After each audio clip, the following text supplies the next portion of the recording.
Welcome back, council members. Nice to see you. Thank you.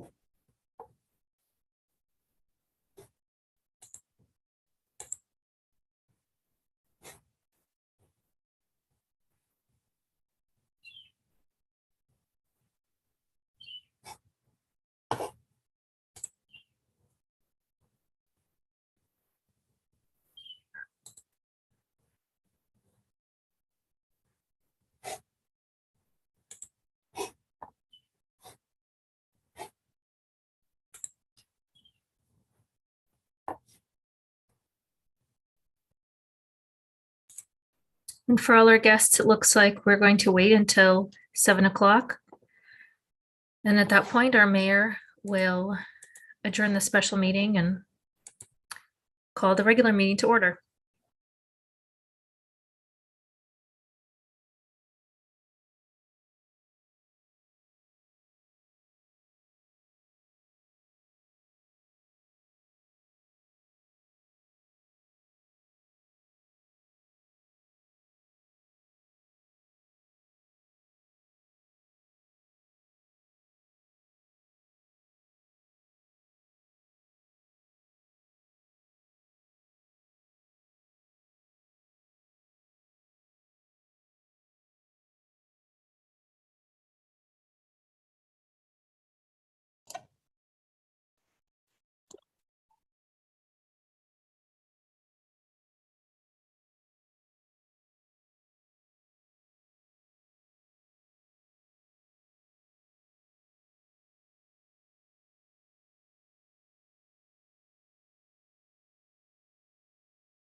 Welcome back, Mayor.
I'm gonna give the deputy mayor and councilmember Marshall just another minute or so to get logged in.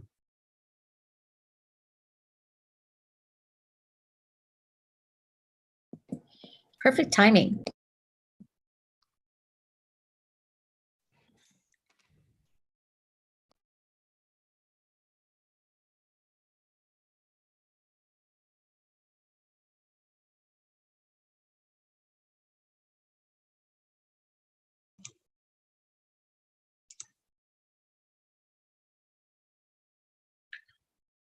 Okay, are we recording, Madam Clerk?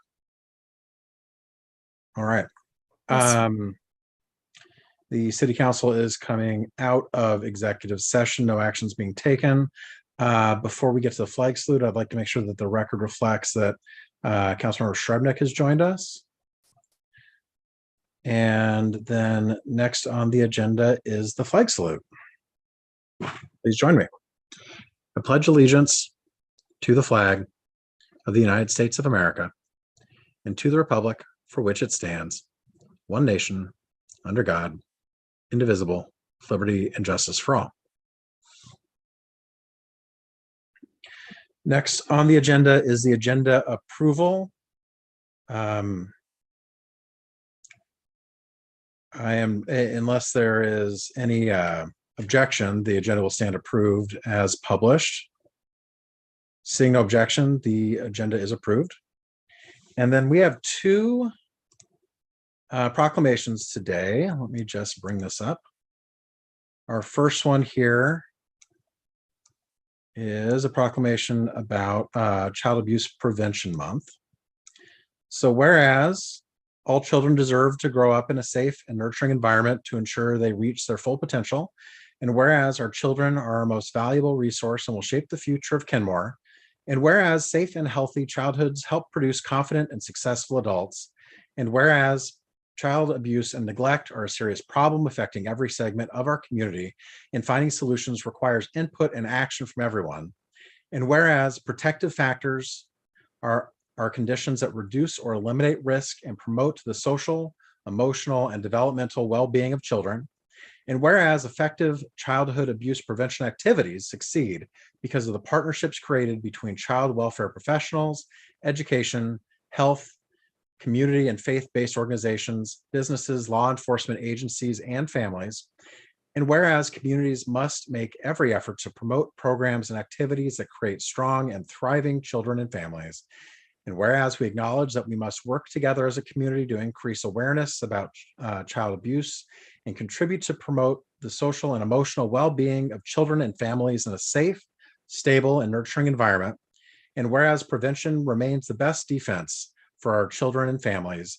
Now, therefore, I, Nigel Herbig, Mayor of the City of Kenmore, on behalf of the City Council, do hereby proclaim April 2022 to be Child Abuse Prevention Month. We urge all residents to recognize this month by dedicating ourselves to improving the quality of life for all our children in our community. And we don't have anybody here for that one, or do we? We do not, Mayor. We do have someone for the following proclamation. All right. The next proclamation is Sexual Assault Awareness Month. Let me just bring that up really quick. Whereas in Washington State, 45% of women and 22% of men report having experienced sexual violence in their lifetime, as evidence shows that transgender and gender non-binary people are at even greater risk. And whereas 29% of the survivors who were supported by community sexual assault organizations statewide identified as Black, Indigenous, and people of color in 2019, of those identifying ethnicity, 21% identified as Latinx or Hispanic. And whereas rape is among the most underreported crimes for reasons that include victims' fear of being disbelieved or further traumatized within systems designed to support them, additional barriers such as language, immigration status, gender bias, and systemic racism further oppress and silence victims. And whereas sexual violence exists on a continuum of behavior that includes racist, sexist, transphobic, homophobic, ableist, and other hate speech, this ranges from rape jokes to verbal harassment to threats of rape and assault. Harassing comments and behaviors that take place online can and do traumatize victims, and their impact should not be minimized. And whereas 41% of Americans have been personally subjected to harassing behavior online, and people from historically oppressed groups are more likely to experience online harassment, mirroring inequities that we see elsewhere in society. And whereas negative impacts of sexual violence trauma on adults, youth, and children include fear, concern for safety, missed work or school, injury, and physical and mental health conditions, including symptoms of post-traumatic stress disorder.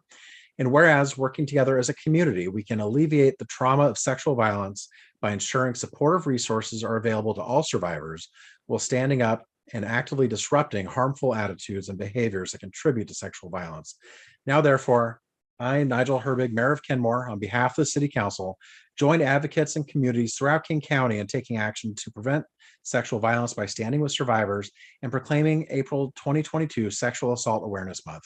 Together, we commit to a safer future for all children, young people, adults, and families in our community. And here to accept that is Laurel Redden of the King County Sexual Assault Resource Center.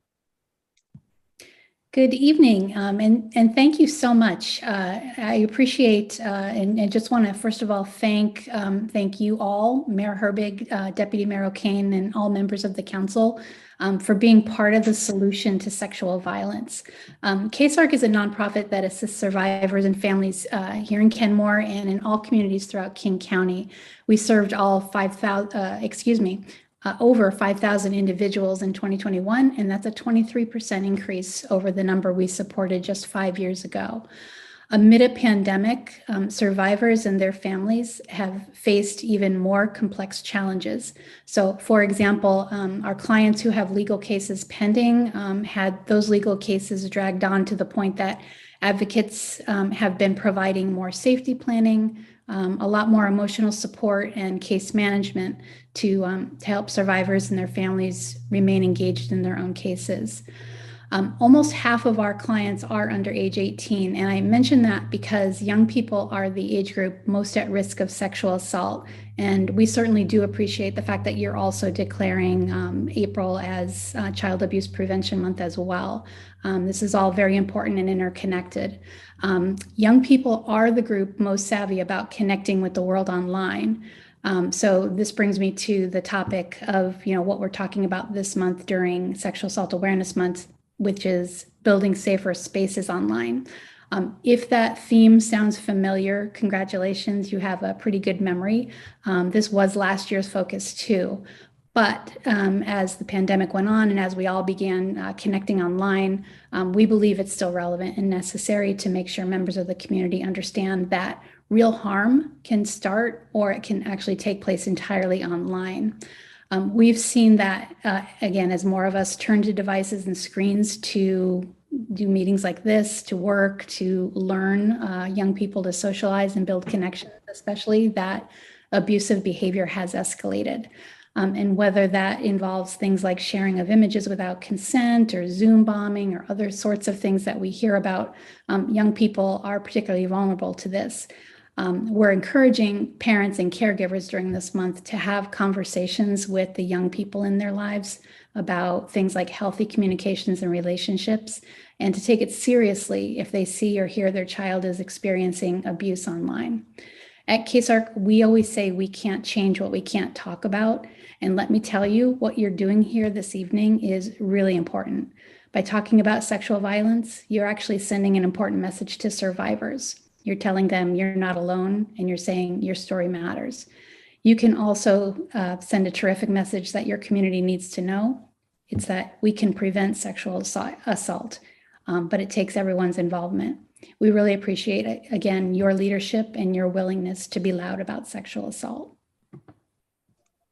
Thank you very much. Next on the agenda is a presentation that I am both looking forward to giving and dreading a little bit. We are honoring Assistant City Manager Nancy Ousley for her years of service.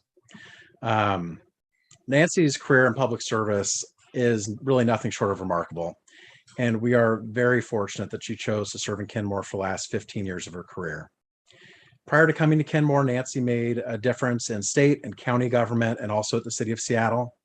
While working for King County, Nancy played a key role in the land use and transportation plans for SeaTac, setting the community up for success when it incorporated and became a city.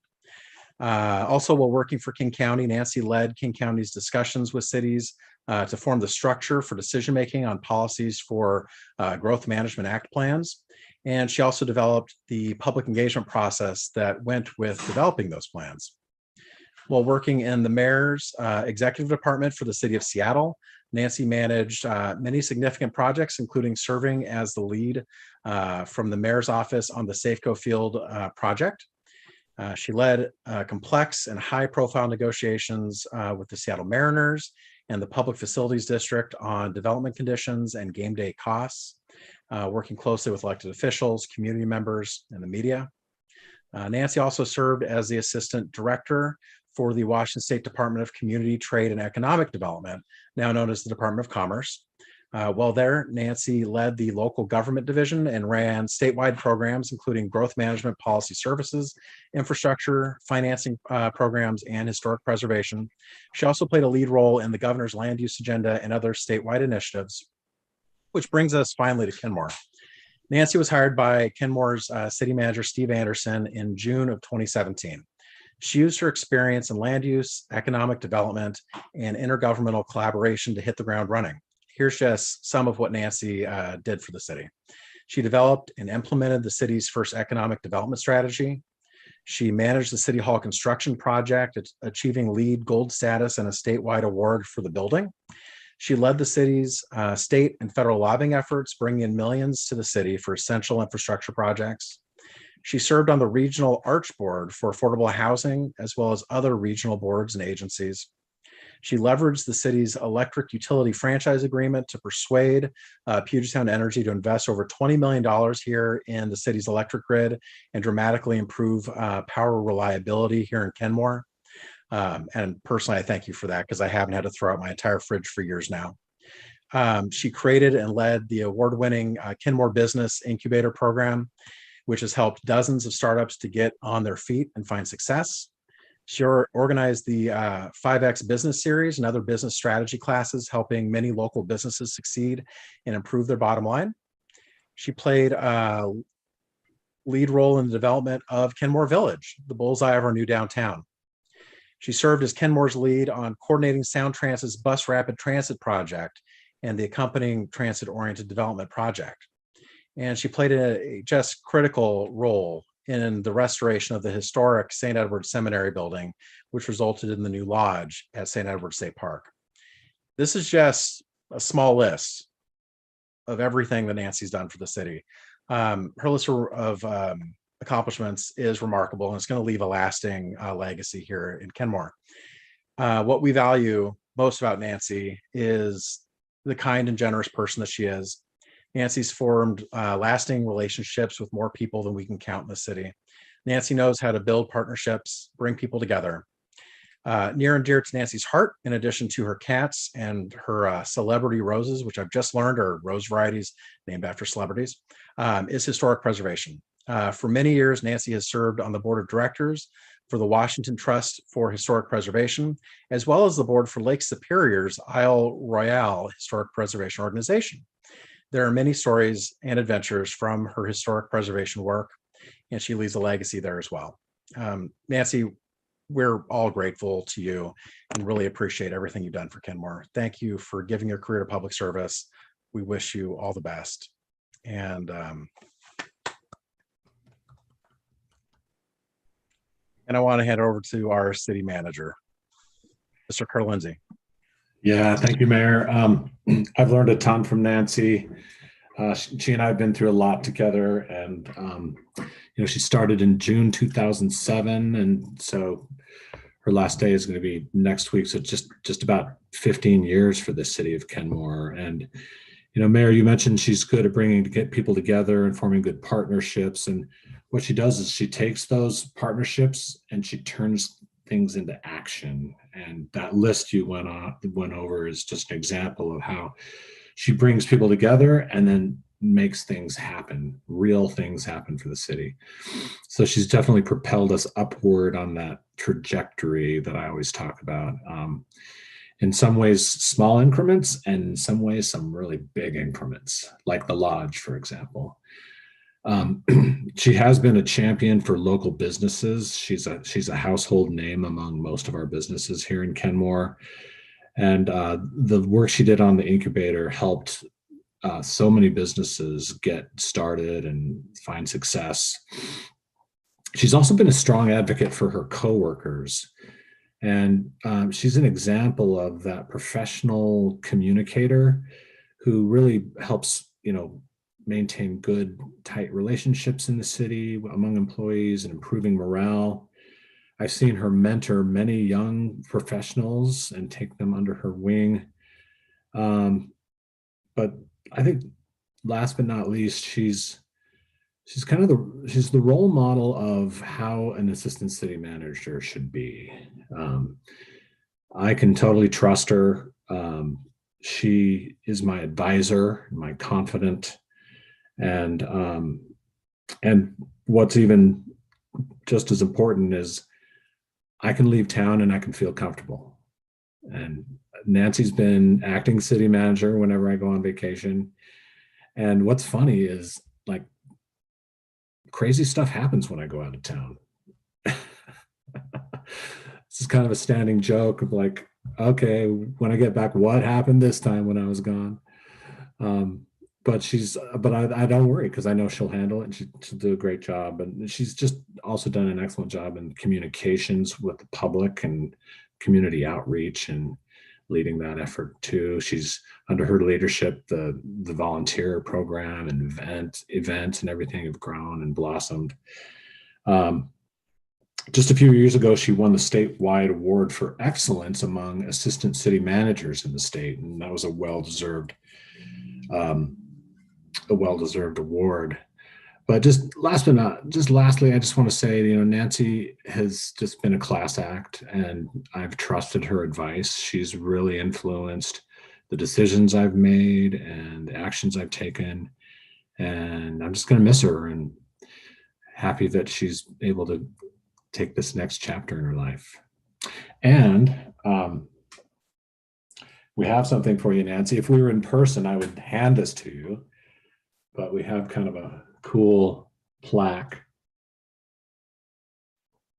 Yeah, here's what it says. It says, in appreciation to Nancy K. Ousley, Assistant City Manager, for exemplary public service, 2007 to 2022, City of Kenmore, Washington. Propelling Kenmore upward, we create a thriving community where all people love where they live. So there you go.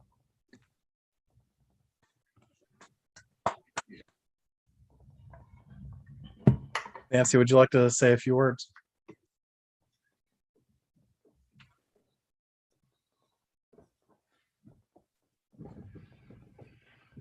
Okay, can you hear There me we now? go. There we go. Okay, sometimes that happens. Well, thank you, Mayor Herbig and Council and Rob and Dawn and my coworkers for making this time at Kenmore just outstanding for me. You heard where I worked before, the largest city in the state, the largest county in the state, and then for the state government. But when I worked for state government, I had just a total treat of traveling around the state a lot, visiting communities of different sizes. And it seemed to me that the most innovative things and the best spirit were in communities of that kind of 20 to 40,000 people. And so when this opportunity in Kenmore came up, I said, well, okay, I'll give it a try. And it was, a totally different situation of the staff was small. You did everything, and this really did happen where I would kind of turn. I'd be at my desk and I'd turn and go like, "Hey, can you?" And I go like, "Oh, there's no one there," you know. And so we have all learned to be very self-reliant, but also good team members in this organization. So it's just been learning something all the time, and thanks to you and to Rob, having that opportunity to just to try new things. Yeah, let's do that business incubator, and so we were very pleased to have that opportunity as well. But thank you for your support, Council, and for supporting not only me but all of my coworkers every day of the year. So thanks very much. I won't be a stranger to Kenmore. I don't live that far away. So it's been a pleasure to work with all of you and to work with this amazing community. Thank you. Do any of my colleagues want to say a few words? Yes, Councilmember Baker? Mr. Mayor, please. Yes. Yeah, I've really enjoyed all of the time working with Nancy. I can remember the first day she started. She has been such an asset to this community, and I will always remember her reigns of terror. Yes. So Nancy knows exactly what I mean. Anyway, That's thank when you Rob so would much, leave Nancy. town. That's when. Yes. Yeah. The reign of terror. Yes. So yeah. So thank you for everything you've done for our city, and I really wish you and Carla the best in your retirement. So thank you. Yeah. Thanks very much. Councilmember Marshall, did I see your hand up? You did, because I will never stop talking about the one of many of these amazing legacies of that great achievement with Puget Sound Energy. I mean, some of the, as I'll keep saying forever, it's like I grew up here. I haven't seen such improvements my whole life. I think the system is more reliable than it ever has been. Thousands of people can attest to that. You know, Nancy was responsible for that. And we owe her a big thanks for it all. So very grateful. Thanks, Nancy. Thank you, Council Member. Councilmember Shrubnik and then Deputy Mayor.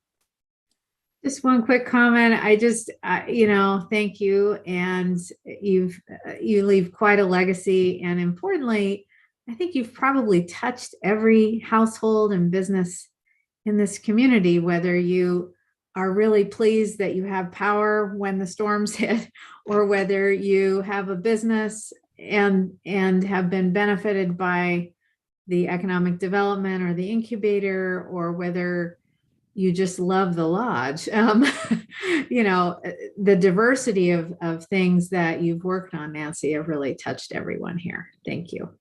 Thank you. Thank you. Deputy Mayor. And Nancy, it's been such a pleasure working with you for the past couple of years.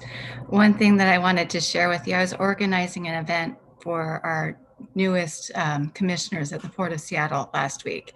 And I was working with Pete Mills, who used to work with you at the state. And he said, you have an amazing assistant city manager in Kenmore.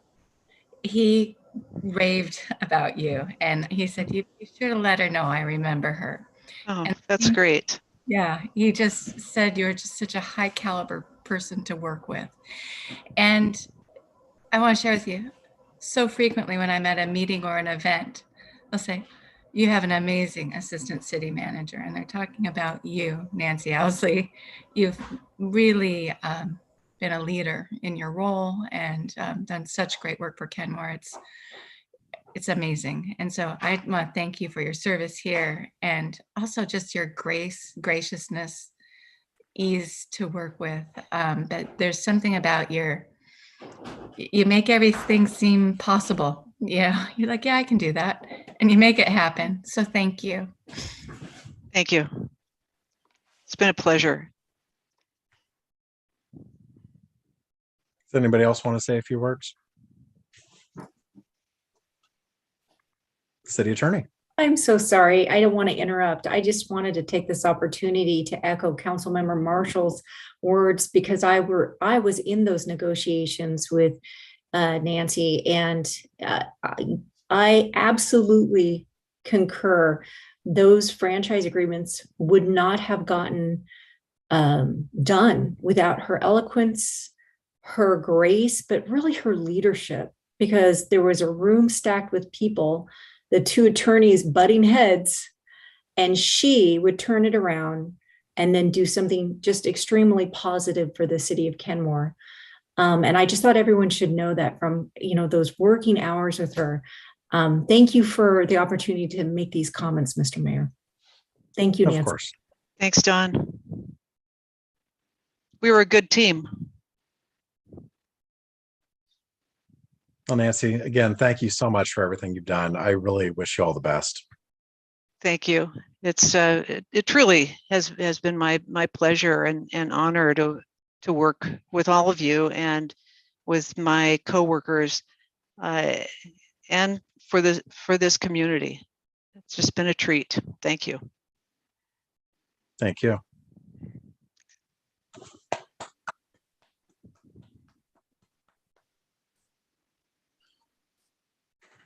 All right. And unfortunately, we don't get to have a cake with Nancy's face on it. Really a loss. Next up, we've got public comments. We welcome our community members to the council's meeting. In this forum, the council does not engage or dialogue with the public. The primary role of the council is to listen. Please use the raise hand function now if you wish to speak. Guests must address comments to the mayor and city council. The clerk will acknowledge your request and call your name when it's your turn. Your time will start when we confirm that we can hear you. Please state your name and city of residence for the record and keep your comments to the allotted time. We will not split your time with others or reset your time except by express approval of the presiding officer. Screen sharing is not allowed. You can submit materials to the council or clerk in advance. Please do not comment about pending development projects on which the council will make future decisions, as those are quasi-judicial matters and council members must limit their communications about such matters. This meeting is being recorded. Thank you for taking the time to express your comments. Madam Clerk. Thank you, Mayor Herbig. We have a large group of guests today with us. Thank you for coming. We'd like to take our comments in this order. Randy Benecker, followed by Lisa, Katie, Vicki Grayland, Stacy Valenzuela, and David Morton. Randy Benecker, let me go ahead and share our timer. Do you hear us? I hear you. Can you hear me? We can hear and see you. Go ahead. Thank you. Thank you, Mr. Mayor and members of the council. Randy Banneker. I'm here on behalf of the Seattle-King County Realtors regarding the landlord-tenant issues you're discussing tonight. But before I speak to those, I just want to echo the praise that you offered to Nancy Ousley. She is a consummate professional. I've enjoyed working with her in Kenmore as well as King County, and there just is no better. So Nancy, I wish you the very best.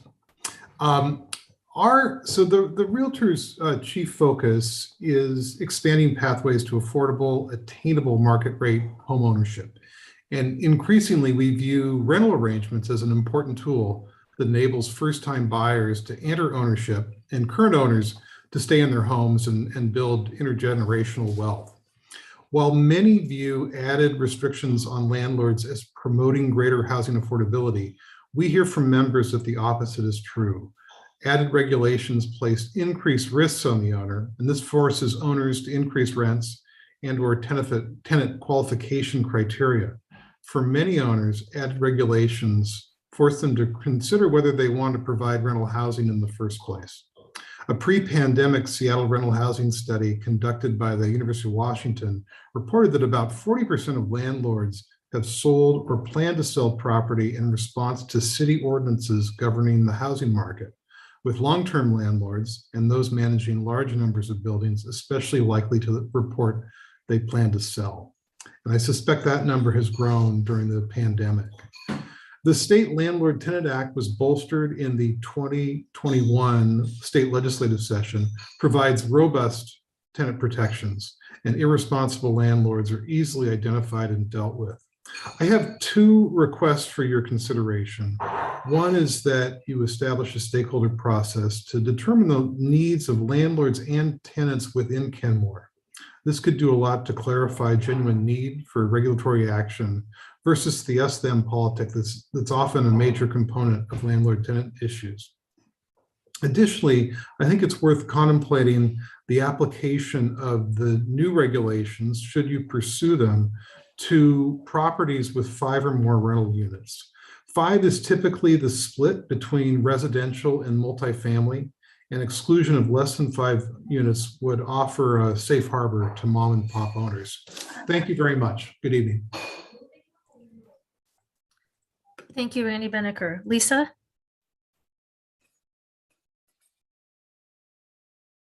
Lisa, are you with us? We'll come back to Lisa. Katie? Hello, can you hear me? Oh, we hear Lisa and Katie, do you mind holding? Thank you. Lisa, go ahead. Yes, I live in Kenmore, and it's one of those things that I don't know why my screen is, oh, there's my video, hang on. That with the housing people wanting to reduce our safeties, I live in a complex that has 75 units, and our landlord has given us notice that they're intending to raise the rent by $100. And I'm on crutches. I can't afford to move. And at the same time, I'm in a position to where, you know, Kenmore's an ideal location for me. I deal with a lot of issues, and being on crutches, I'm unable to work. My husband's unable to work. We're in a situation to where we can't afford to move. And if the costs of living are going to continue to go up, we're going to find it harder and harder to make ends meet. As a service veteran, I deal a lot with the VA, and I try to keep myself and my husband as safe as possible, but where we're at is an ideal location. But each year it's $100 more a month. Plus we get the water, sewer, and garbage on top of it. And there should be a cap that we can have for a safety lever for the tenants, so we don't find that the rents are so much we can't afford them. And I've been in this complex for 15 years. I don't want to have to move out, but we can't continue to afford, even with the Section 8, to stay if the water bill is going to go from 60 to 110. So I hope you'll think about that when you're deciding on whether or not to continue the protections for the tenants that are here in Kenmore. Thank you. Lisa, could you provide your full name for the record, please? My last name is Anderson, sir. Thank you. Thank you. Katie Wilson, thanks for holding. Go ahead. Okay, yeah, hello, council members. My name is Katie Wilson, and I'm a resident of Seattle. I'm speaking on behalf of the Transit Riders Union and also as a member of the Stay Housed, Stay Healthy Coalition. Thank you so much for considering the renter protections legislation that's before you today. We really appreciate all of the hard work that all of you have put into crafting some really good and well thought out legislation. I want to share a short bit of testimony from one of the renters who we talked to when we were door knocking last month in Kenmore. This is from Catherine Palermo's. I, Catherine Palermo's, live with my father and am the sole provider for both of us. My father is ill and can no longer work. This is a very hard situation for me since I have to be at work full time. I have a single income of $2,100 a month and pay over half of it to rent. My apartment complex is now trying to increase my rent by $400 a month to $1,530. I have already been struggling to pay the current amount and am unable to make that payment.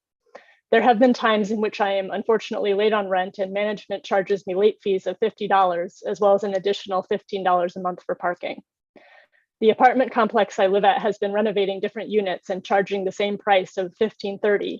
My unit has yet to be renovated, so I don't see why I should be paying the same amount as a newly renovated apartment. There is no response to fixing anything. I have asked for multiple things to be fixed in my unit and no one has come to do so. I would like to see some change in the amount that rent can be increased, especially for those like me that need the defense. Thank you for your time. So this person and her father have gotten an increase from $1,130 to $1,530. That's an increase of over 35%. I just want to take a look at what the legislation you're considering today would do for Catherine and her father. So she pays her rent. She wants to pay her rent, but since it's over half of her income, occasionally she's a little late.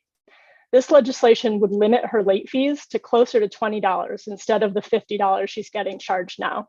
For someone in Catherine's situation, $50 might be a week's worth of groceries. Now, obviously, they can't afford this $400 a month rent increase. This legislation would give them 6 months, because it's such a large increase, to find a new place. That's the kind of time that could make a difference between finding a new place and becoming homeless. So now they're looking for a new place and all the landlords want you to pay first, last, and deposit up front. This legislation would make sure they don't have to pay more than 1 month's rent in move-in fees, and it would let them pay it over 6 months. Without this protection, it looks to me pretty unlikely that they're going to be able to afford to move in anywhere.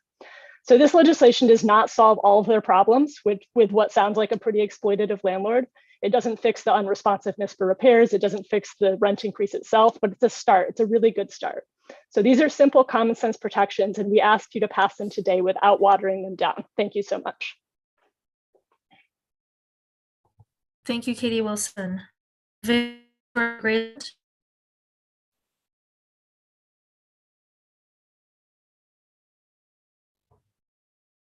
What?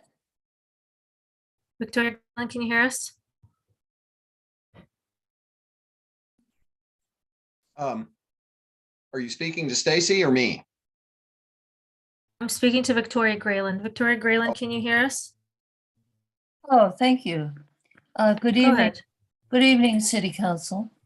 My name is Vicki Grayland, and I live in Kenmore. I'm also the local chair of the Kenmore chapter of People for Climate Action.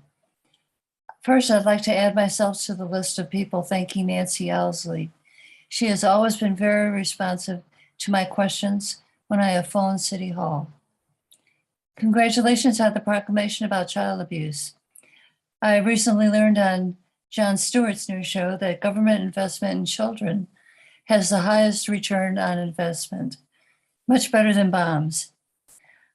I want to thank the City Council for joining the K4C many months ago. I especially want to thank Mayor Herbig for shepherding that legislation through the council and for representing Kenmore at the K4C, the King County Cities Climate Collaboration. I also thank the city staff for working on the Kenmore Climate Action Plan.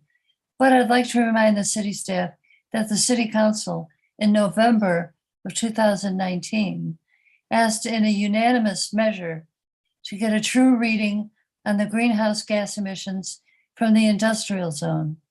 You've had what, 16 months to get that information? We still don't have that. I'd also like to remind city staff that Councilmember Kugler asked what the additional cost of PSC's green energy was. That was this year, and it followed my citizen comment asking the same question, which the current document fails to answer.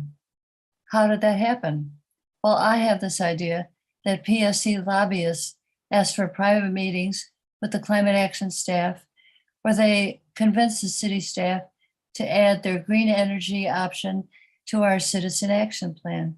I have no doubt that the PSC staff has been going to each K4C member and asking for private meetings to promote their green energy program. Maybe it's PSC's idea not to include the cost. Please prove me wrong. Thank you. Thank you, Ms. Grayland. Stacey Valenzuela? Hi, can you hear me? We can, go ahead. Good evening, Stacey Valenzuela, Kenmore resident. We hope the council adopts tenant protection rights to keep renters in their homes.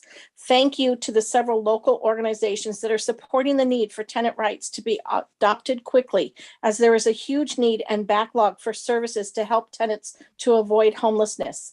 Our most vulnerable, seniors, disabled, veterans, and low-income singles and families will soon be homeless if these protections are not in place.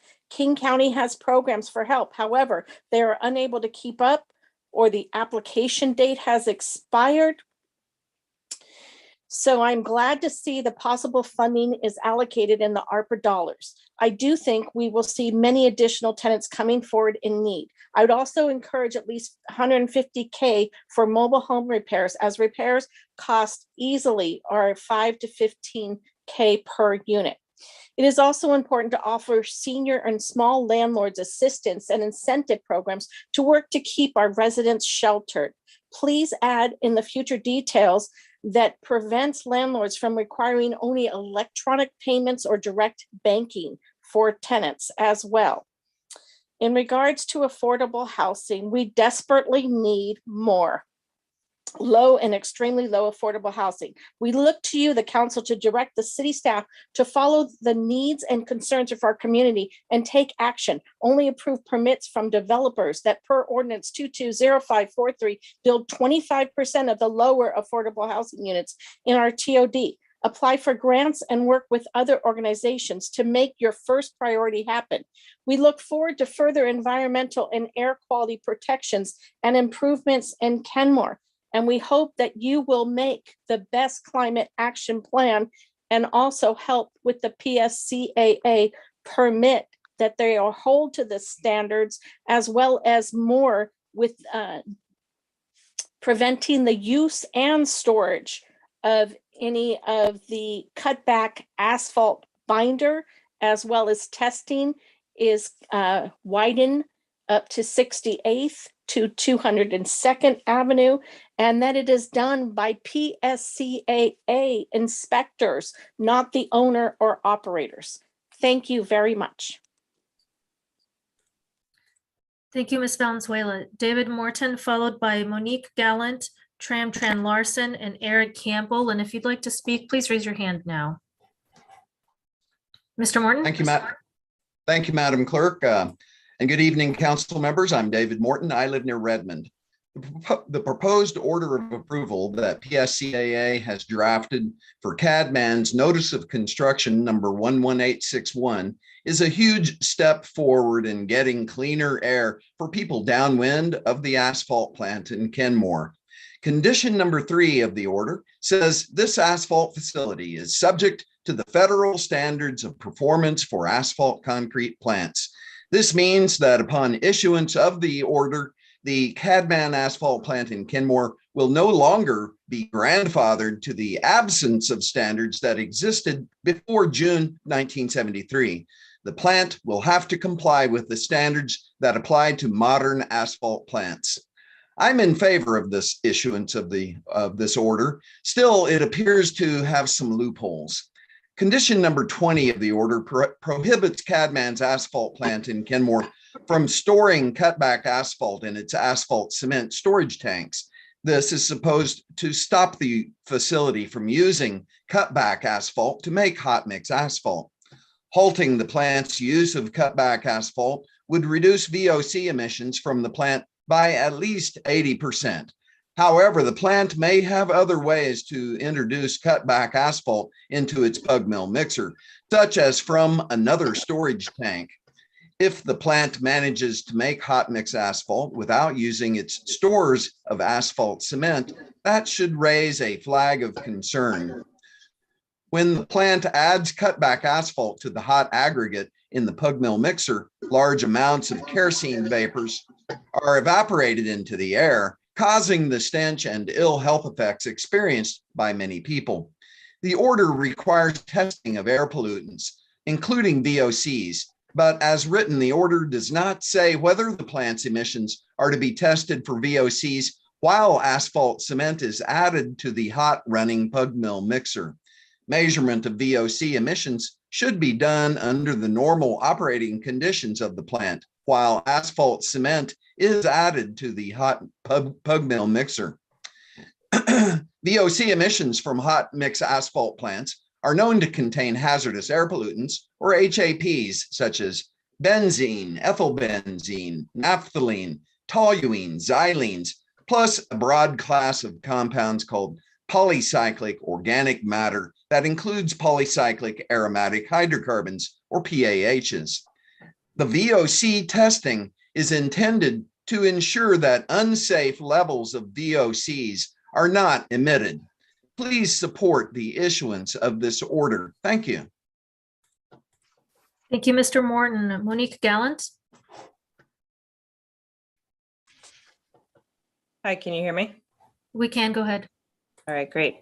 So my name is Monique Gallant. I'm a resident of Kenmore, Washington. I'm here today to speak in favor of the renter protections that are before you today.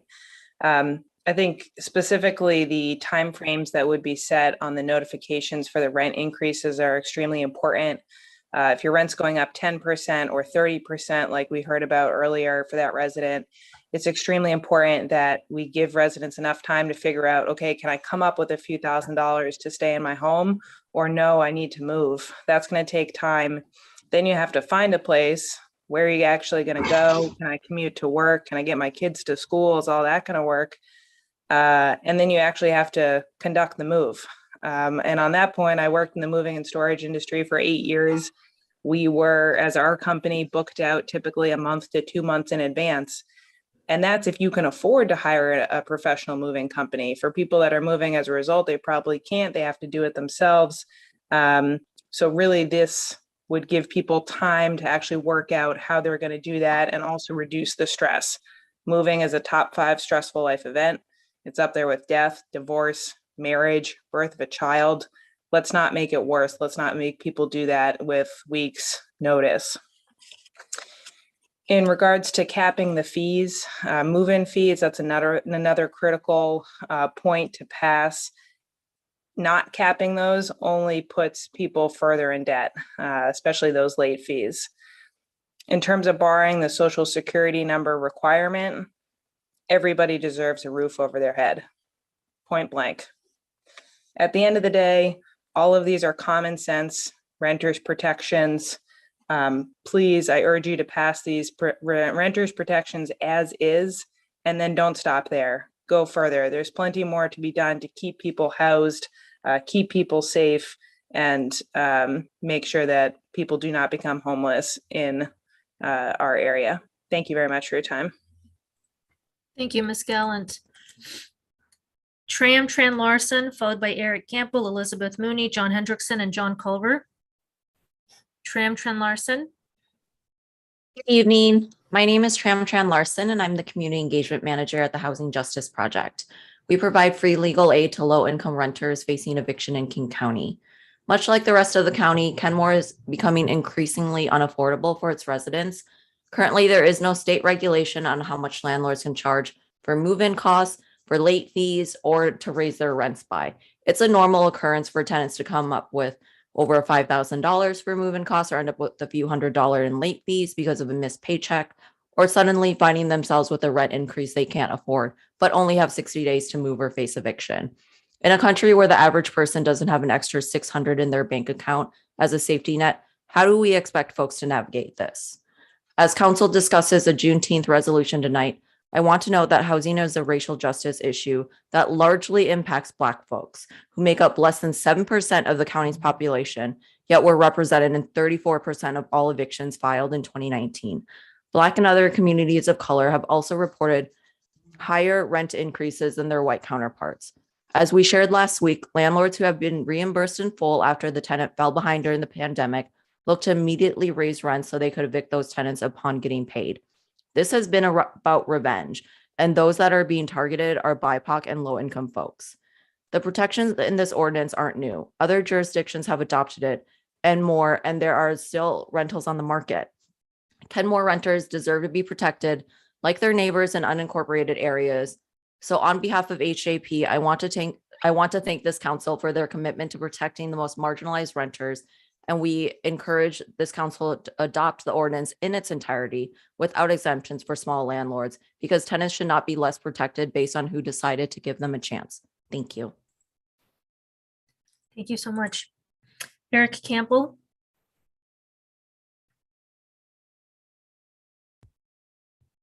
Eric Campbell. Here we go. Thank you again for letting me speak tonight. Go ahead. So as many of you know, I've had a long relationship with not only the city of Kenmore, but Imagine Housing and Arch through over 30 years. And there's one thing I think we can all agree on this Zoom call is that our region needs more affordable housing. One of the things that's been a hallmark is a collaborative approach where all stakeholders have been brought together. And this has resulted in, thousands of units being built on the east side without having public subsidies. And great example is just our project with the city of Kenmore. As a first step in Kenmore Village, over 56 affordable home units were built. And just to give everyone kind of a sense of this, that's over $25 million building. And just the equity required would have been over $9 million. And in cases like Imagine Housing or other nonprofits, that would have had to been soft dollars. So that was $9 million brought to the city of Kenmore, 56 affordable units that was originally just a parking lot. So what I would like the city to take is a really more collaborative and a regional approach and bring the stakeholders together and have those tough conversations with all parties. And one of the things that we know about is unintended consequences of bad policies. And unfortunately, I did not know this was going to be a Zoom call. I would have passed this out, but Professor Rebecca Diamond of Stanford in 2018 wrote a report, The Economic Evidence Tells Us About the Effects of Rent Control. And I'll send this out tomorrow. And the long story short of it is, in the short run, it may be good for some tenants, but in the long run, it decreases affordability, fuels gentrification, and creates negative externalities on the surrounding neighborhood. Let me give you a quick example, because I know we're short here on time. First and foremost, if we're not allowed to do background checks on our potential new guests in our buildings, then the question is, how do we protect our current citizens within ours? And one of the things I would like everyone to think about, would you want your daughter or son or one of your loved members to be in a building where there was no background checks and no way of having the landlord be able to help on safety? Secondly, without having a Social Security, there's no way for us to be able to, track, the potential lack of accountability and not making payments. One thing just to let everyone know, is on the rate increase requirement, currently it's for a 3% rate increase. We received over a 4.5% rate increase just on our water and sewer fees, and not to include property taxes. So we don't have enough time tonight, but I would really like to have everyone gather up and have a whole regional approach. Thank you for your time. Thank you. Mr. Campbell, could you state your city of residence for the record? City of Kirkland. Thank you. Elizabeth Mooney. Hi, Anastasia and council. Thank you. Can you see me? We can't see you, but we hear you. Oh, you got to see where I am. You cannot see me?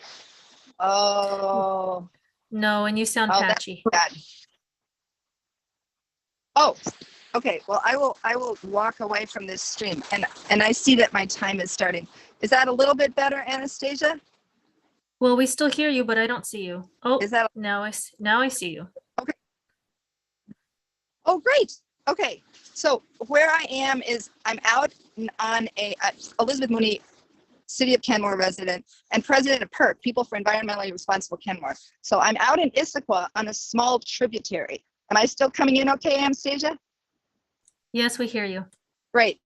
So I'm here to promote education about protecting our water and our air.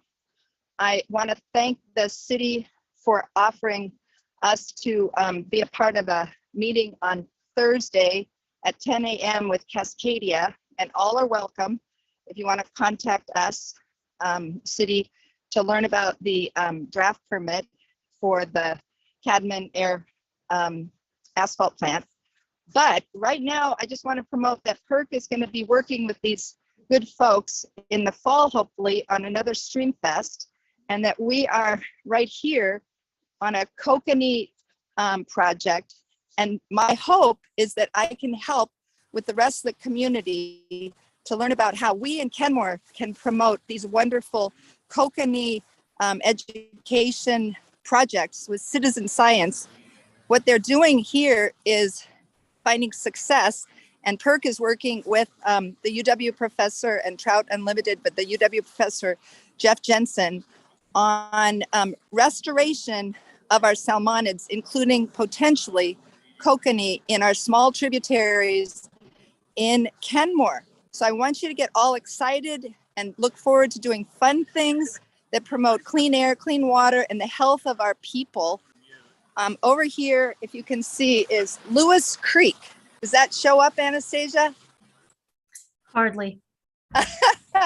Well, that's okay, because we're out here with headlamps counting little baby kokanee that are coming successfully down Lewis Creek into Lake Sammamish. And we want to do that also with our friends and partners. Trout Unlimited have a Stream Fest in the fall in Kenmore at Logboom Park, promoting the health of our clean air and clean water and salmon restoration, trees, and healthy people and families having fun and learning. Thank you, everybody, and see you on Thursday at 10 a.m. if you want. Thank you, Ms. Mooney. Mr. Hendrickson? Good evening, council members. I'm John Hendrickson, Kenmore, Washington. Last week, I addressed the council on the issue of extending healthcare benefits to the council. I thought it was, I raised the issue of self-indulgence, and I really questioned how much time and money you had the staff going in on this project, when after the meeting, I got an email from Karina File, council member, who says, quote, all council and family members have insurance and no members plan to accept the individual benefit. The discussion surrounded in actuality if to open the door. In the end, the issue is tabled. So we don't have the resources. And my point last week was you're supposed to be doing public safety in land use and housing, public safety in police, and public safety in roads. And instead, you insist on pursuing social activist agenda, which you're hearing a lot of here tonight. And we don't, how much money did you waste on that? There's a lack of intellectual honesty in the process. And I think as well as this country was founded on issues of honesty and decency, integrity, and I can tell you, as I worked on the council for 8 years and I worked hard, I found many, many good people in government. I was very much encouraged. But at the same time, you run into people that are not so good or not so honest. And I'd like to go back to an example. If you go to the Fort Laramie Treaty in 1865 with the Indians, they told them, they established a reservation, but they said you could hunt in the Powder River Valley between the Bighorns and the Black Hills as long as the buffalo roam, right? But they didn't know was that William Tecumseh Sherman was there. They were going to kill all the buffalo, so they were going to starve. And I see that same thing in these arguments that we have with healthcare as a right and affordable housing as a right. No one has a right to another person's labor. And don't take into account how much hard work goes into building a house. If you want affordable housing, you need to own, the best play is to own a house, have the mortgage paid off, and then if the taxes aren't too high, it's affordable. But we don't have that with SHAG and other affordable housing. Why is that? Because the expenses are never paid off because of the administrative overhead. You know, you look at Mayor Herbig now, he's parlayed a job working for an affordable housing company as some kind of executive government liaison person. How much is he getting paid? SHAG housing, it keeps going up and up. It's not affordable. And so you're selling people a bill of goods, you're lying to them. You need to own your own home. We need to build houses. Your labor is not free. You're not entitled to it. Thank you. Thank you, Mr. Hendrickson. John Culver? Good evening. Can you hear me? Yes, go ahead. Great. John Culver, Kenmore. Good evening, Council. Good to see you all. I'll keep it brief. I'm happy to see Juneteenth getting recognized. That's a great thing. And I just want to briefly say, responding to a lot, we're in a pandemic. It's killed 1 million Americans and many more globally. If we're not doing everything we can to take care of people and provide healthcare and housing and other basic necessities of life, literally, what are we doing here? So I encourage you all to pass it tonight as is, go farther, do the right thing. And I appreciate you all. Thank you. Thank you, Mr. Culver. Mayor Herbig, I don't see any additional hands. Oh, I do see one more hand. Let me just check in with Mr. Michaelman here. Hold on. Okay. Mr. Michaelman, did you wish to give comment? Yes, I did. Okay, stand by. Let me promote you so we can see you.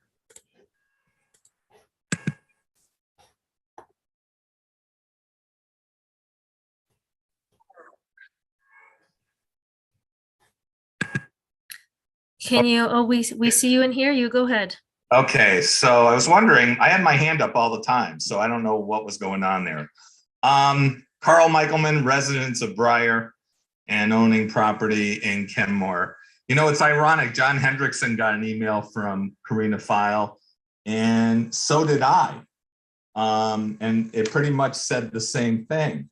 The only thing that really is concerning to me in her letter, it said, thank you for your public comment as a member of our business community / non-residents during the March 21st, 2022 meeting.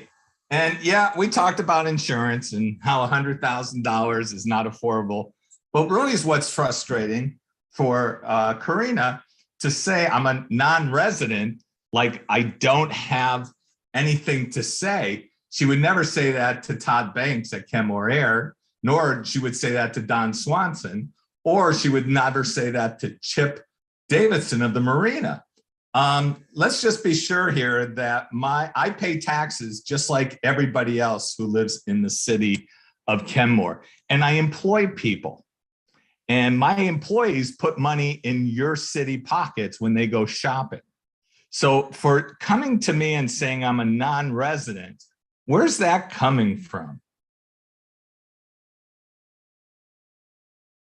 If this is the attitude that the council, which I don't think has taken, I do think Karina File has, I think Karina File should resign because people should not be going ahead and start saying non-residents. So with that being said, that's a big concern. I don't know where this council is going, but for some reason they can disrespect you when you have a voice. If you remember, I started the Kenmore Business Alliance. I had a lot to do with the lodge. So if I'm a non-resident, what am I? I lived in Kenmore for 20 years. I moved because I happened to be where the house is. So with that being said, I think A, she should resign, but even more, she should apologize. Lastly, with this rent control, the only thing I'm going to say, it is a yin and a yang. And what I think people have to understand, if you look at your taxes, they've gone up dramatically. So when they're up a couple $100s a year, it has to be passed on. So I don't know. Maybe government should stop raising taxes. Therefore, the landlords wouldn't have to go ahead and increase their taxes. I know my taxes went up $1,800 this year. So something to think about. But yeah, back to this. This is the non-residents, Carl Michelman. Thank you. Thank you, Mr. Michelman. Mayor Herbig, I don't see any additional hands. Okay. Thank you, everybody. Next up is the consent agenda. The chair would entertain a motion to approve the consent agenda. So move, Councilmember File.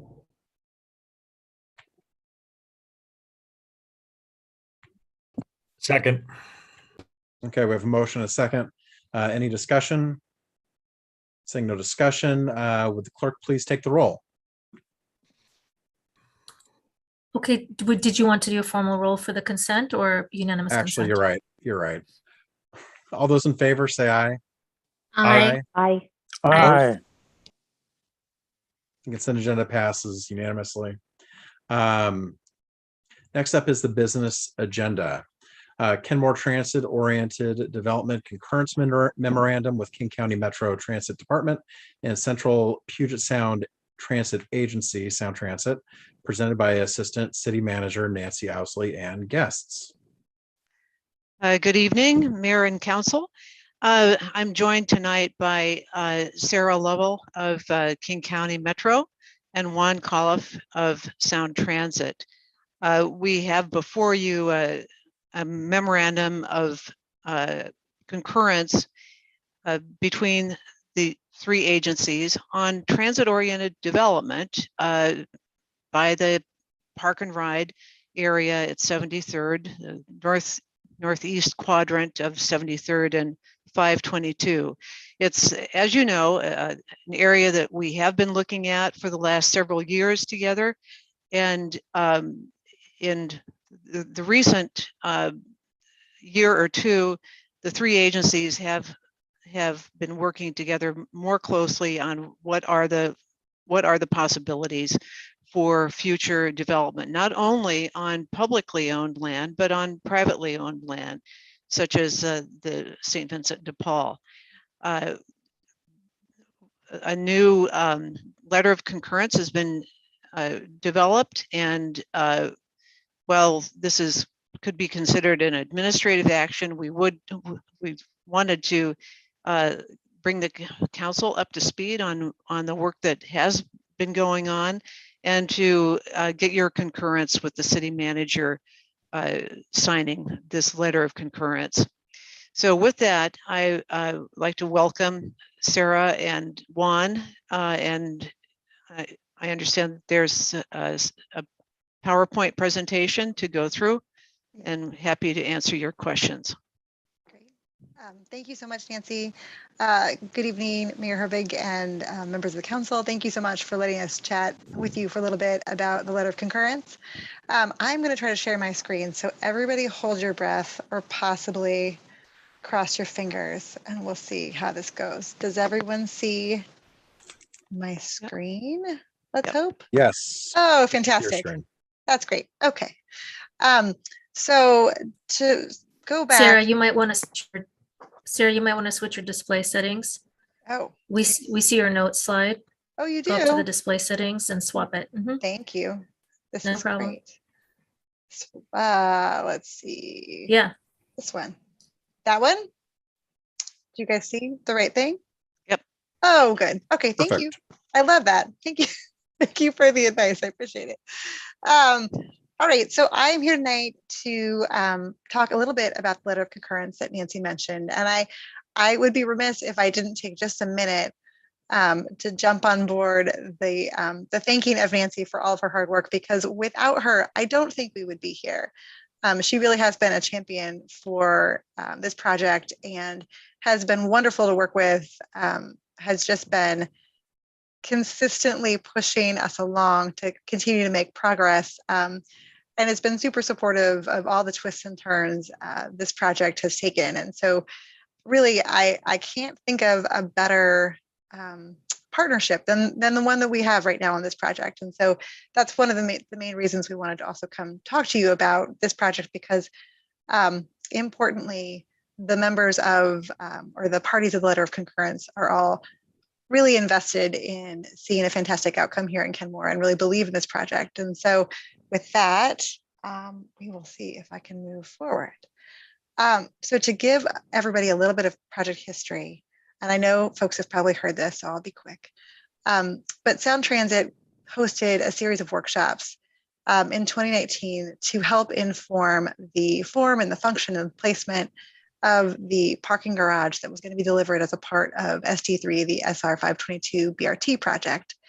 And that sort of took on its own life. The park and ride lot is owned by King County Metro, and we have a long-term lease with the adjacent neighbor, St. Vincent de Paul. And as a condition of locating that garage on our property, we, in partnership with Sound Transit, felt like it was really important to take time and consider what other outcomes we could get on the site, really do a visioning process. And that was fully supported, if not possibly brought up and pushed by the city of Kenmore. So it certainly wasn't just our idea, it was really everybody's idea, but it led to a really fantastic and a very productive workshop series that resulted in the creation of a vision for our property. And the vision in its entirety included the redevelopment of the adjacent property, the St. Vincent de Paul property as well.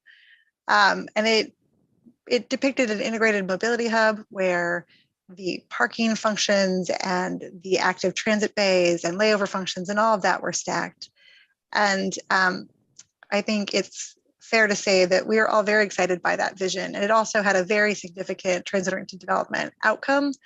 And you know, the excitement about that vision extended to the adjacent property owner to St. Vincent de Paul, who has been sort of brought along and been in conversation throughout.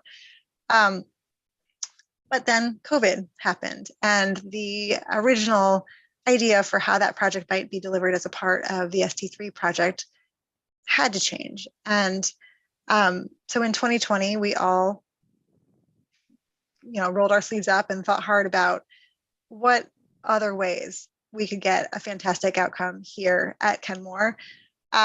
And I think importantly, King County Metro as the property owner and as the party with this long-term relationship with the adjacent owner, with St. Vincent de Paul, we were in a really unique position to change the delivery method that we had all been considering for this transit-oriented development project and the garage.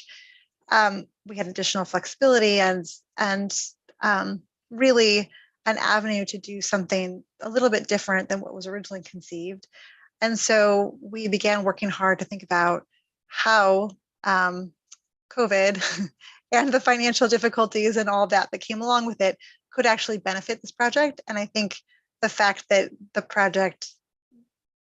that we found a new and different way that I think is actually maybe better to continue this project and this work and really think about delivering on this vision is a testament again to the partnership between Kenmore and Sound Transit and King County Metro here.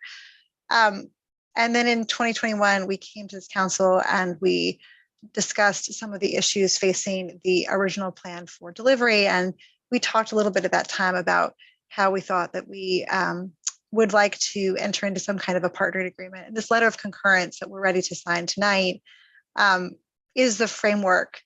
It is that letter, and it is the way that we think we will get from this concept to a position of implementing this TOD at the site. So while the agreement, the letter of concurrence, concurs on a process, it commits us to a work plan, and the end of that would be a binding agreement to deliver a project. So we're not there yet.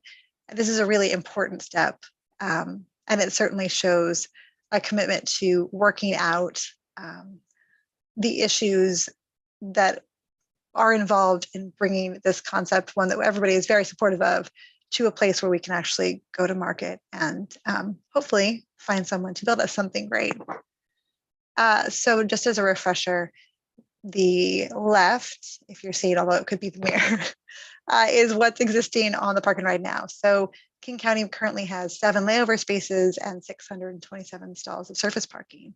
The 227 are what we lease from St. Vincent de Paul. So that is the property that is currently a part of the coordinated development plan, or the vision that you see on the right. And I think also importantly, because over time and because of COVID, we're thinking about a different delivery than was originally envisioned. The idea that parking is standalone and separate, maybe, it may be something else too, though. And I think that is one thing, the parking piece, the flexibility around how it's delivered, how much is delivered, what the demand is.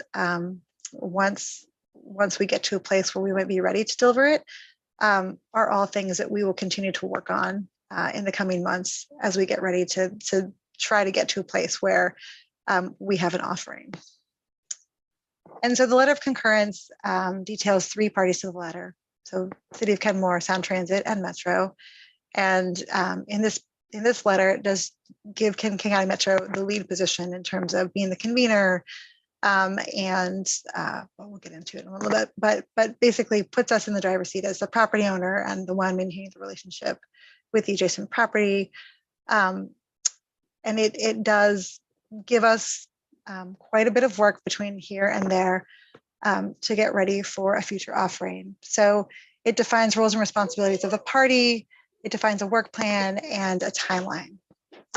And then it also sets out 7 goals. So, importantly, part of the work is to figure out whether or not to develop or to solicit a developer. That's a yes/no question based on what we think we have to offer and where the market is. Then it's developing that approach. So we're asking for someone to think about both the transit-oriented development outcome that would be inclusive of affordable housing and also the transit program. And so how should that best be packaged and offered to the market? And there's probably many ways we can do that. And the work in front of us is to figure out how best to do that. And then we need to complete and document a set of project requirements. And so it's on the 3 parties to figure out where there are areas of flexibility and absolute requirements that we have that need to be recorded and included in a future offering. And then we need to establish a funding plan. So as we think about what this offering might look like, we also need to think as the different parties, what we have to bring to an offering, how much money would be coming from each party, or what kinds of, what all each party is offering. So we've talked about King County possibly looking into whether or not we can contribute the land value. Sound Transit, we've talked about what their funding availability is for the garage. And we've also talked about the City of Kenmore supporting us and thinking through what the best permit path would be, and if there are other opportunities, and thinking about how best to package. Sorry, y'all. And so the CDP also would define key milestones and establish an implementation schedule. And then lastly, King County Metro would be in the driver's seat to develop and convene parties for a binding agreement to support a future offering. So that's a lot, but that is the letter of concurrence. And I think I mentioned this, but again, the City of Kenmore would be in the lead, thinking about the preferred permitting approach. King County Metro really is in the lead to develop the solicitation approach and to convene all the parties in working through the work plan. We are also in a position to nurture and feed the relationship with St. Vincent de Paul and to bring them along. And Sound Transit is in a position, sorry, y'all, to help us think through what those project requirements would be, and to evaluate the viability of attaching funding to a future offering.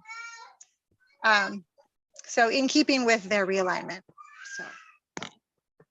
And I'll just jump in to mention all that the city's role would also include community engagement and business community engagement. All right. Thank you all. And with that, I'm going to stop sharing, and I'm probably going to mute myself. Okay, happy to take any questions from council. Questions, comments?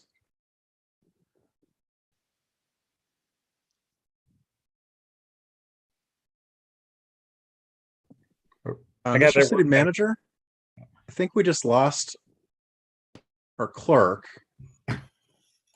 and the recording has stopped. Let me try to, I don't want us to lose any of the meeting. oh, here's the button. I'm going to try to record again. Here we go.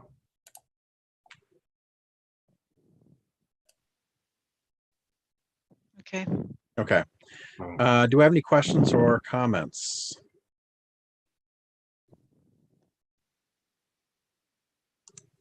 I am not seeing any.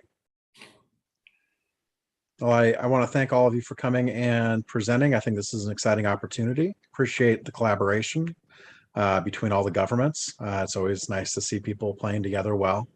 And I hope that we can capitalize on this and make something that truly is transformative. So thank you so much. Thank you, and thumbs up on having Rob sign the letter. Yeah. Do you need a formal? No. Are we seeing any objection to Rob signing the letter? Okay. Okay. Thank you. Fantastic. Thank you. Great. Thank you all so much. Thanks, Sarah and Juan. Thank you. Take care. Next up is resolution number 22-381, declaring Juneteenth an official holiday, presented by policy analyst Garrett Oppenheim and diversity consultant Shannon Kelly Ray. Stand away. Okay.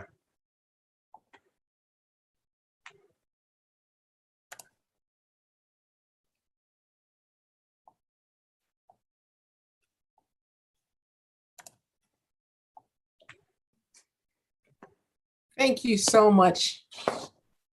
I wanted to just give, if you'll indulge me, just a couple of minutes of history with regards to Juneteenth. Juneteenth, or what it's known today as, is Juneteenth National Independence Day, and it's the United States federal holiday. It was signed into law by President Joe Biden on Thursday, June 17th, 2021. And as of 2022, in this year, Juneteenth is also now officially observed as a legal state paid holiday in Washington. Long celebrated in the African American community as a time to recognize the long awaited promise of freedom. Some have called that other side of bondage the day of Jubilee, freedom time, or emancipation. And for far too long, it had been considered a Black holiday, Black history. But it has never been only Black history. As a matter of fact, it's always been a part of the American story. But now across this country, Juneteenth is given its rightful place in history, its much deserved place in the collective experience we share. It's a chapter in our story, the American story. I can think back and recall growing up in Wisconsin in the 1970s, going to street festivals, usually on Martin Luther King Jr. Boulevard, in the summers, at the onset of summer, and there would be barbecues and games and music and family and friends and community. Everybody would come out of their homes and into the streets to love on each other and remember what it meant and how long it took to get to that other side. My parents and my grandparents grew up in the Jim Crow era South with colored and white only signs. And I remind people that my story, that's part of our shared and collective story, means that I am descended and only 4 and 5 generations removed from people that were chattel slaves, people that were owned by other people. So to remember the stories of sacrifice and terror and dreams for better lives, and the desire to be seen not just as fully human, but to be part of a community. E pluribus unum, out of many one, to be welcomed into the community, to belong in the community. And I cannot be more proud of the city of Kenmore for taking the steps today that you're taking to recognize Juneteenth in the way that you are. And with that, esteemed council members, Mayor Herbig, City Manager Carl Lindsay, community members and friends, I'd like to introduce my colleague and my collaborator, Garrick Oppenheim, who will present a proclamation for your consideration. Garrick? Thank you, Shannon. That was very moving. I was recently tasked with overseeing the development of this Juneteenth resolution, and in preparing it, I collaborated with Shannon and with Leonora in Human Resources. And now I'm very proud and honored to be able to present that resolution wherein the City Council may proclaim Juneteenth an official holiday in the City of Kenmore and add Juneteenth to the list of paid holidays for city employees. Do we have any questions, comments? Okay, I'm not seeing any questions or comments. My understanding is that you wanted to read the resolution out loud. Yes, if that's Okay. all right. That's perfectly fine. Okay, great. I'll get Take it away. started. Shannon, did you have anything else to add, or did we Nope. get started? Okay, Let's great. get started. All right. So this is resolution number 22-381, as Mayor Herbig said before. It's a resolution of the City Council of the City of Kenmore, Washington, declaring Juneteenth, which is Juneteenth, June the 19th, an official city holiday, and amending the city's personnel policy to add Juneteenth to the list of paid holidays for city employees. Whereas in 1619, Europeans brought 20 captured Africans to the Virginia colony against their will to work as slaves, thereby founding a wicked, sinful, and unjust system of race-based slavery that persisted through the founding of the United States as a nation in 1776, and for 88 further years until its abolition in 1865, after 246 years of abhorrently ignoring the values upon which this nation supposedly rested. And whereas June 19th or Juneteenth marks the date in 1865 when Union Army arrived in the last Confederate state to receive the announcement of the end of slavery. Texas to read and enforce the Emancipation Proclamation almost 2.5 years after President Abraham Lincoln issued it on January 1st, 1865. And whereas on June 19th, 1866, the first anniversary of that occasion, Black Americans in Texas celebrated the first Juneteenth, the Festival of Remembrance, that has subsequently spread throughout America. And whereas Juneteenth is the oldest celebration of the end of slavery in the United States, and whereas we celebrate Black American freedom, culture, and achievement, encourage respect for all cultures, and reflect on the history of slavery and the lives lost in the fight for equal rights, and whereas formal recognition of Juneteenth will provide for official recognition of this momentous day and increase awareness of the past, present, and future struggle for equality. And whereas we honor those who suffered and acknowledged the evils of slavery and the legacy of persecution it left behind, and whereas systemic racism persists across and throughout the United States, and whereas we continue to pursue the goal of racial equity that has long evaded us, and whereas we commit to work toward equity in expanding economic, educational, and career opportunities for everyone in our community, and whereas on June 17th, 2021, President Joe Biden signed into law the Juneteenth National Independence Day Act, making Juneteenth the 12th official federal holiday, and whereas on May 13th, 2021, Governor Jay Inslee signed House Bill 1016 into law, establishing Juneteenth as a legal holiday in the state of Washington, and whereas the City of Kenmore strives to be an inclusive and welcoming community for all that engages in difficult conversations, actively listens to concerns about institutional racism, and takes action to address bias and injustice. Now, therefore, the City Council of the City of Kenmore, Washington, hereby resolves as follows. Section 1, June 19th shall henceforth be recognized and celebrated by the City of Kenmore as Juneteenth.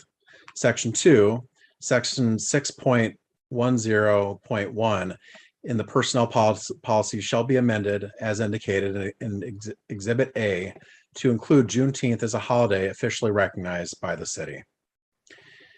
So with that, the chair will entertain a motion to approve resolution number 22-381. So moved, Councilmember File. Was there somebody else there too? I thought I heard. Deputy Mayor O'Kane. Okay, we have a motion and a second. Any further discussion? Councilmember Marshall. I'm very grateful that this motion has come before us at the same time that it is long overdue. It's the way I think that we take a small step forward. And I couldn't be happier that we're moving towards this motion and the recognition of the great injustices that of slavery and our nation has done as a way to look forward. Thank you. Any further discussion? Councilmember File. I want to thank you for this important work. In 2020, we adopted our first Juneteenth proclamation, and we're living through yet another moment in history where we are applying the presidential's rule of recognizing Juneteenth as a national holiday. And the way this document is written is beautiful and eloquent, and I couldn't be more proud of the Kenmore we are leading with today. So thank you for your work, and thank you for your dedication to this work. Deputy Mayor. I'd like to give my thanks to both of you for your beautiful presentation, and Mayor Herbig for your participation in the presentation as well. Shannon, your introduction, I want to echo, was beautiful and moving. But anyway, I really liked the presentation and the way that you put together this beautiful work and shared it with us this evening. So thank you. Any further discussion? Will the clerk please take the roll? Thank you, Mayor. On the motion to approve resolution 22-381, declaring Juneteenth an official holiday, Councilmember File?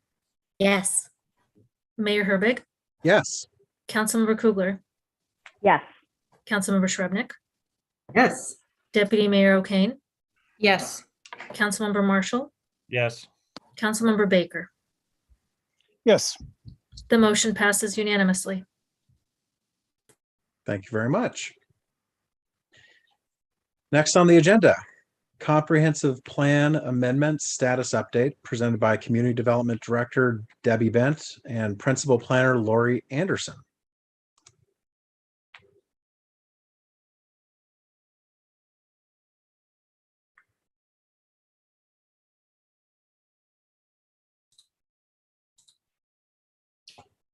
Good evening, Mayor Herbig and members of the City Council. I'm afraid my presentation will not be as inspiring as the last, but I'll do my best. So tonight we are here to give you a brief update on the status of the comprehensive plan work that has been going on for the last year in preparation for the 2024 due date for our overall comprehensive plan update. You probably all know that we take an incremental approach to doing this update work. So in 2018, we started with the natural environment element or chapter of the plan. In 2019, we looked at the shoreline element. In 2020, it was the parks, recreation, and open space element. And starting last year, we reviewed the vision statement, the land use, housing, and capital facilities elements with the Planning Commission. So this tentative schedule, and it's firming up before our eyes, is that on March 15th, the Planning Commission made their preliminary recommendations on the comprehensive plan update in preparation for the hearing that we think will be on May 17th.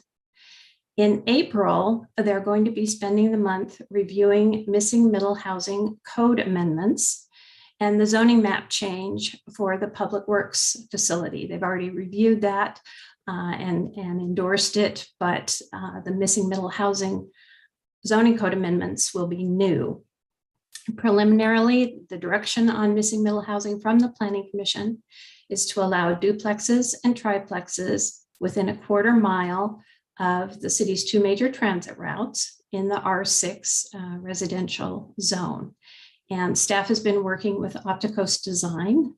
They coined the term missing middle housing to craft building design standards to ensure compatibility with single-family residences.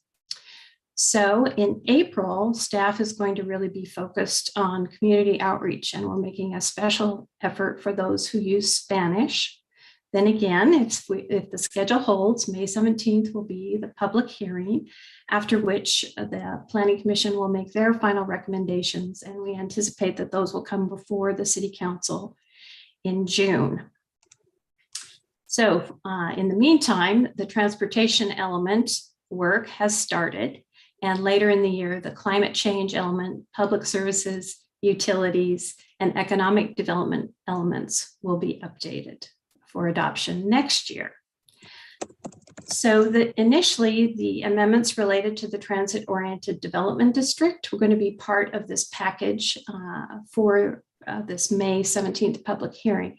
However, because of the developer panel that the Planning Commission held in February, and because of your recent actions on the interim regulations for the TOD, staff feels like we need more analysis. And so we'll be working with ARCH to look at the financial feasibility of affordable housing requirements. We'll be presenting that information to the Planning Commission this summer, and we anticipate that the zoning code amendments for TOD will come before you in September. The Planning Commission, as I said, has already adopted policy directions for the TOD, but the implementing rules will come forward about 4 months later. So with that, I am available to answer questions, as is Debbie. Councilmember File and Councilmember Marshall.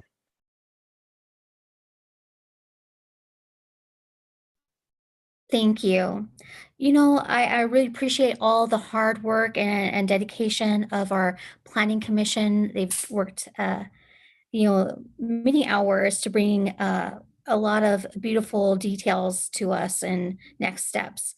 There's one major concern I do have, however, and it's with the recommendation on missing middle housing to allow duplexes and triplexes in the R6 residential zone within 1/4 mile of the city's two high capacity transit routes. This is remnant of historical redlining practices, something I'm really not proud to see in this document, and something I would hope to have reevaluated by our DEI specialist. We can do better. In 2022, we shouldn't be looking at a document with that kind of a recommendation in it. And I'm both embarrassed and horrified on a day when we're also looking at, a Juneteenth, work on our schedule. So that being said, I have prior echoed my concern to staff, so it's recorded. Is there any chance that there'll be a revisit of this recommendation? So what I can tell you is that the Planning Commission has not made their final recommendation. They are the recommending body to the City Council. They have considered missing middle housing in depth, and I can't tell you what the ultimate outcome will be. I certainly will pass along information, but again, it is their job to make a recommendation to the City Council, and we anticipate they will do that in June.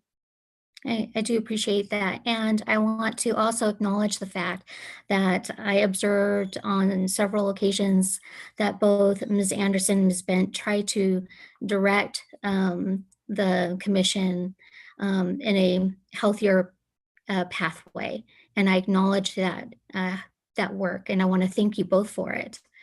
I hope that we can send this little piece back to be revisited. Thank you.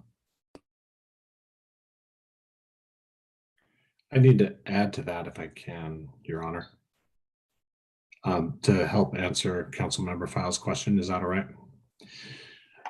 Yes. Yeah, so Councilmember File suggested that we talk to Shannon Kelly Ray, our DEI consultant. And so Leonora Palania and I did just this afternoon. And yeah, she definitely has some thoughts on it. And when we do a DEI plan and policy, it should cover all the things the city does, including its land use policies. And so we're going to touch on that at the DEI task force. Well, more than touch on it, I should say, but we're going to talk about it at the DEI task force meeting on April 7th.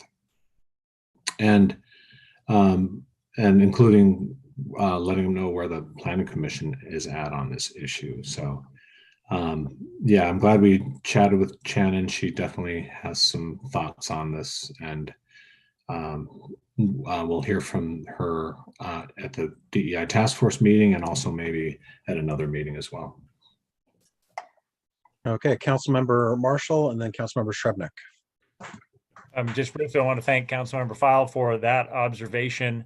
And with due respect, I have a DEI concern, which would be go towards not locating housing, increased density housing where there is adequate infrastructure. My personal opinion is that it's oppressive to not build that housing where there is already safe sidewalks for people, safe crosswalks, all the infrastructure that's needed.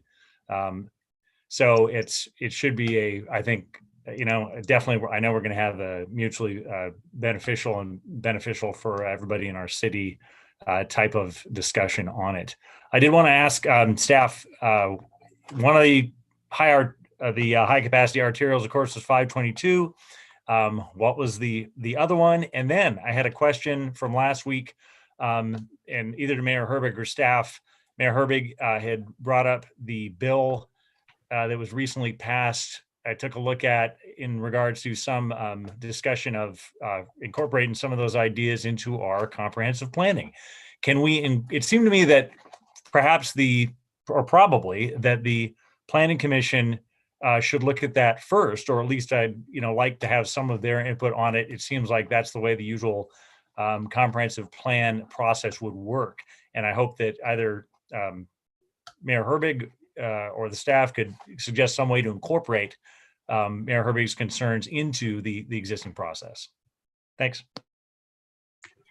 I might add that the various components of that bill fit very neatly into work that will happen related to the comprehensive plan. It's not the work that's underway right now, but transportation element certainly will address active transportation. We anticipate a climate change element that's on the work program, the docket, in fact, for the end of this year, probably following after the transportation element. So I think the components of that particular bill, though it did not pass, can be incorporated into the work that we're doing.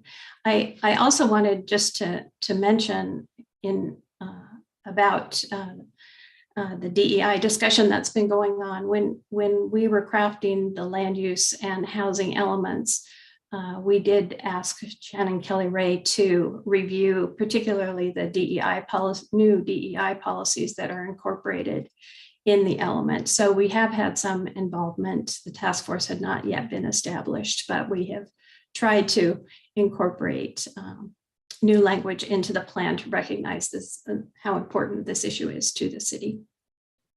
And I believe at last week's meeting, the agreement was that we would have a larger discussion as the council as to what it would entail to fold 1099 into our comprehensive plan, and then make a decision for the planning commission to then do their job, and for you to do that or not, depending on what the council decides. So I assume that we will be having that discussion prior to when we would be when direction would be needed for that work.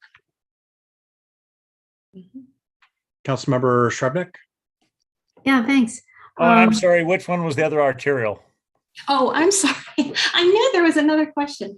Yes, it comes down Juanita Drive from 522, goes across on Northeast 153rd Street, and then down 84th Avenue Northeast. That's helpful information. Thanks, Mayor Herbig.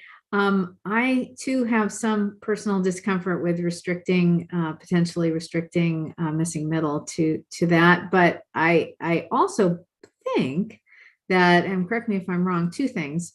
One is the rationale for that was that missing middle might presumably have less cars, less parking, so you might need to be closer to transit, kind of having that linkage of lower parking and transit. And then the other question, just to clarify, actually two other questions, that we will have our own council level robust discussion of whatever the Planning Commission brings. So it's not like that's the end of the discussion if they recommend something. I think that's our role, is to chew that over ourselves.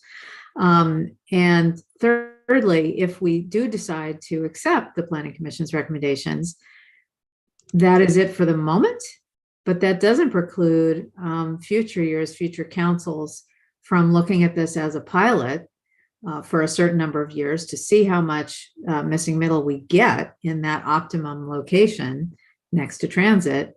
And, maybe building out from there.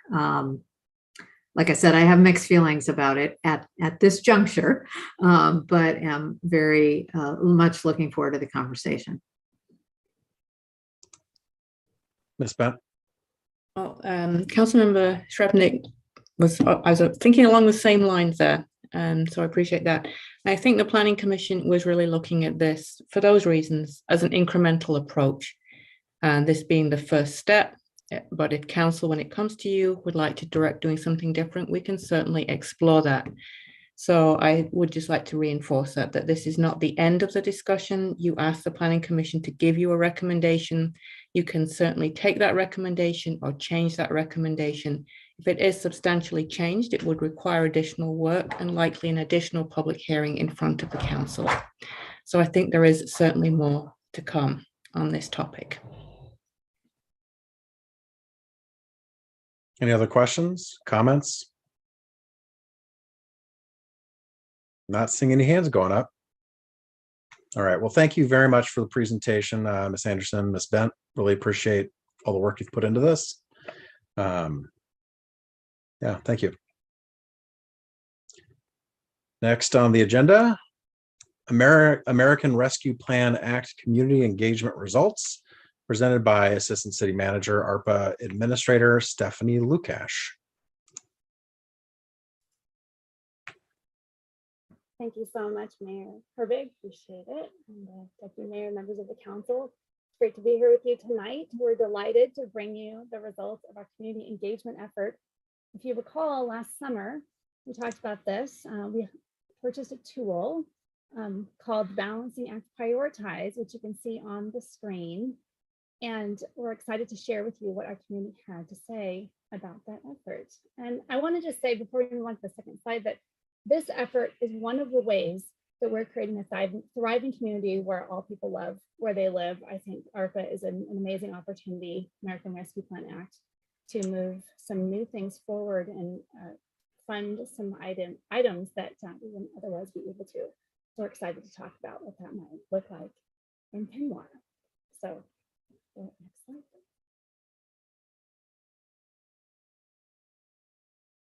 So our goals for tonight, we're going to show you the results of the community engagement and then present some options. Tonight is only a discussion. Our plan is to hear some thoughts from you and then come back in April with a recommended ARPA work program. I want to remind you, back in July 26th of last year, Council, and thank you for this, gave us adopted guidance, ARPA guidance, a high-level strategy and also guiding principles. And these are key in the work that we've done and key as we move forward. So I just wanted to remind us all that this has helped us shape and frame our ARPA work program.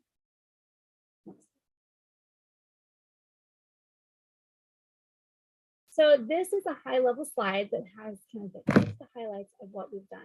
So the top 5 responses, I know this is what everyone's been waiting for. I'm excited to share with you. So the top 5 vote getters were homelessness response pilot program, catch-up learning and childcare support, human services funding, business assistance, and landlord and rent assistance.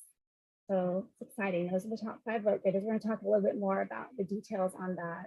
We've had 806 total responses, and we had a 30% response rate, which means that 30% of the people who went to the Balancing Act prioritized tool actually completed their responses and submitted their response. And we include some quotes on here because and you'll see this when we come back in April, we'll provide a full report with all the open-ended comments that people submitted by theme. We're working on that now, but we picked a few. Just our community, I think, is really loves being involved, and we're happy to give opportunity to our community to weigh in on programs like this. And you can see some of the appreciative comments that came in.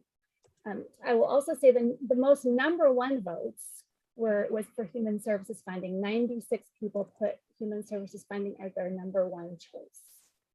And the tool was open from December 22nd. We did kind of a soft launch in December of last year, and we closed it on March 1st. So it was open for a full 2+ months.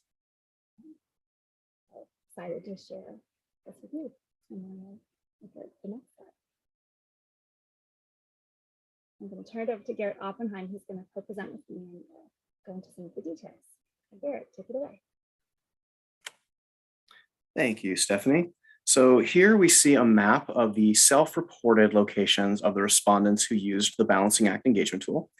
As you can see by the densely packed red pins on the map, the vast majority of responses came from within the city of Kenmore itself, 94% in fact.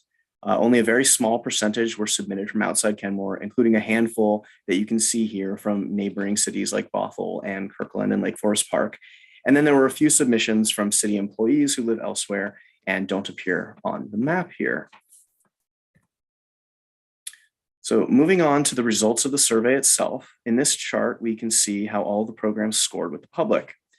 The chart has been color-coded to show you which programs scored well and which fared sort of more poorly. The programs highlighted in green did very well, while those in red scored less well, and those in yellow were somewhere in between. The most popular program, as Stephanie mentioned, was the Homelessness Response Pilot Program. It was the only one that received over 400 votes. And then there were also 3 more that got 300. That was catch-up learning and childcare support, human services funding, and business assistance. Landlord renter assistance, broadband and Wi-Fi project, and the subsidized pool program for Kenmore youth all scored quite well, between 280 and 290 votes.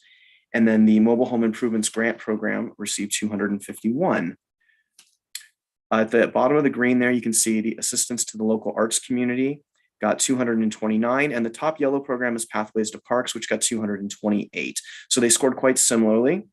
We included the assistance to the local arts community in the green because its $50,000 price tag brought the entire total of those green program options to exactly $1 million. And as you can see in the second column, Pathways to Parks cost $500,000 on its own. Utility assistance was the other one in yellow. It finished well ahead of the 3 program options that were in red, which were the City Hall playground and sport courts, septic to sewer conversions, and leveraging ARPA funds for other eligible projects. Let's see. If the council were to proceed with all 9 programs that we highlighted in green, that is to say the 9 that respondents ranked the highest, over 95% of users would see at least one of their choices implemented, and over 50% would see at least 5 of their choices implemented. On the other hand, if the council were to move forward with the top 5 scoring programs, 93% of respondents would see at least one of their choices implemented, and 60% would see at least 3. So in addition to the programs that were put forth in the Balancing Act tool, Kenmore's largest employer, Bastyr University, presented to the City Council in January after the tool had been opened about a very innovative and unique proposal, a hydroponics lab project they would like to undertake. It would address food insecurity in Kenmore, provide camps for underprivileged kids to learn about nutrition, food production, and fitness, and be a research facility to explore new agricultural practices to cut down on water usage and shorten supply chains. Bastyr has applied for a $250,000 grant from King County and has also requested funding from City Council out of ARPA funds to make up the difference between that amount and their anticipated budget. The proposed Bastyr Hydroponics Lab represents an opportunity to partner with a longtime Kenmore institution on a project that can have an immediate impact on underprivileged children in the near term and long-lasting beneficial effects for the city. And now I will hand it back to Stephanie to discuss available funds. Thank you, Garrett. So I wanted to center us on the ARPA funding that's available. So as you recall, 6.4 million is the amount we're receiving in total. And we've done some things already. We've made some decisions: the direct cash assistance, affordable housing, the urgent business assistance program, and staffing of the program. So we have about $1.3 million remaining that has not yet been allocated. And what we're talking about tonight is about $1 million in programming that we'll be looking about moving forward with over the next couple of years. The program runs through 2026. So that'll be council's decision which programs you want to move forward with and how long they take. And one of the ideas that we have is to hold some funds in reserve, because things like the direct cash assistance program we're going to talk about a little bit later tonight, having some ability to respond to emergent needs that were unanticipated, or as we continue to recover from the pandemic and we move into new phases of this, there may be unanticipated needs. And so we're thinking that might make sense. It's your decision, of course, but recommending that we hold some funds in reserve. And so looking at about $1 million for the program options we're going to talk about tonight. Next slide.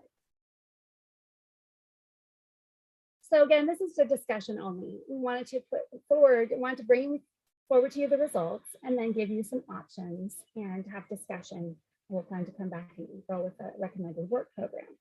So as we thought about this, one of the options that makes sense that you might consider would be to fund, as Garrett said, the top 9 programs that receive the most votes, total $1 million. So option A is implementing all 9 of those programs. Another option would be, as the Bastyr program came forward after the tool was launched, and we have that on the agenda. So we thought, well, one option might be to implement the top 5 programs and then implement the Bastyr program at the $175,000 level they're requesting. So that's another option. And then of course, it's your prerogative as a council. We can come up with any number of options that work for you, that implement your priorities. So some other combination of programs could be considered.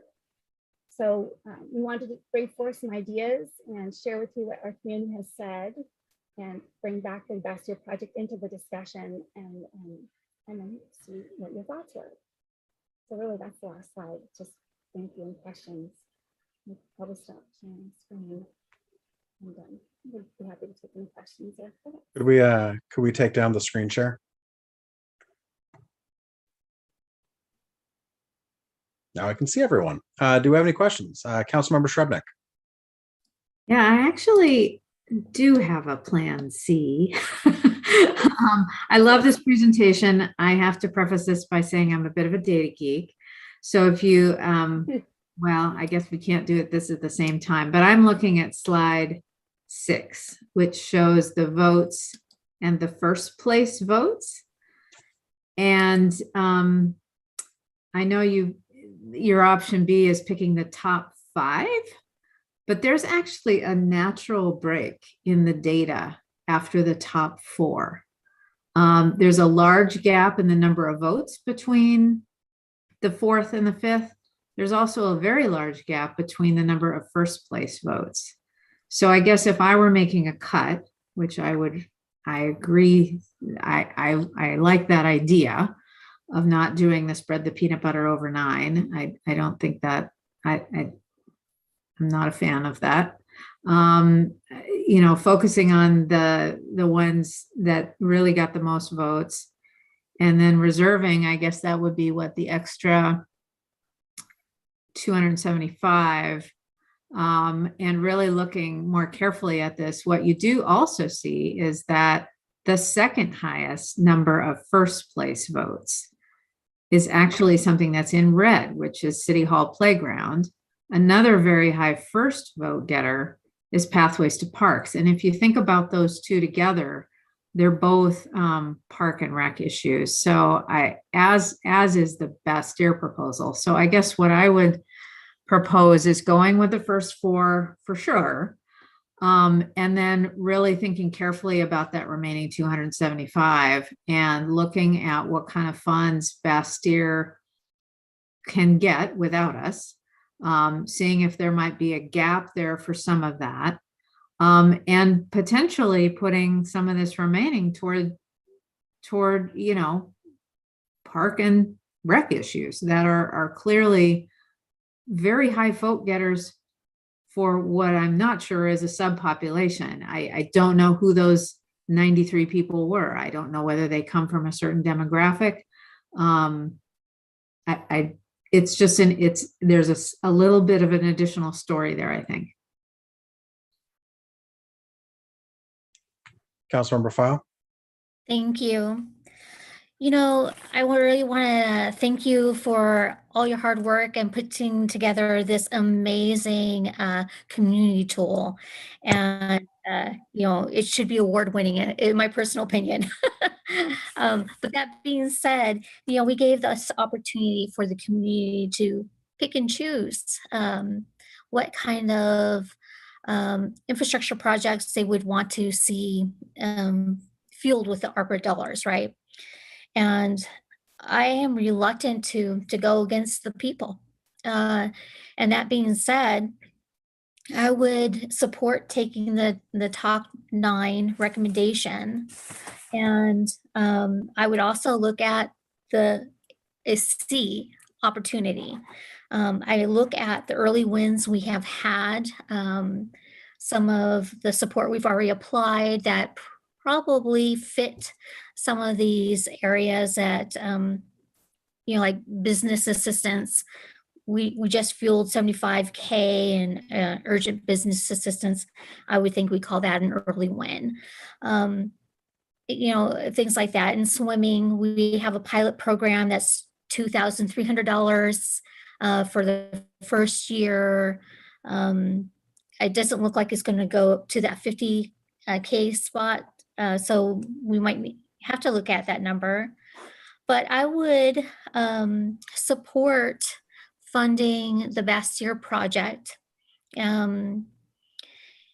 However, they had made an ask of 150 to 175K. And in considering that, I'll look at what we're allocating for K through 12 education, which is 100,000. And we did support the grant application for that $250,000 grant that we hope that they may get.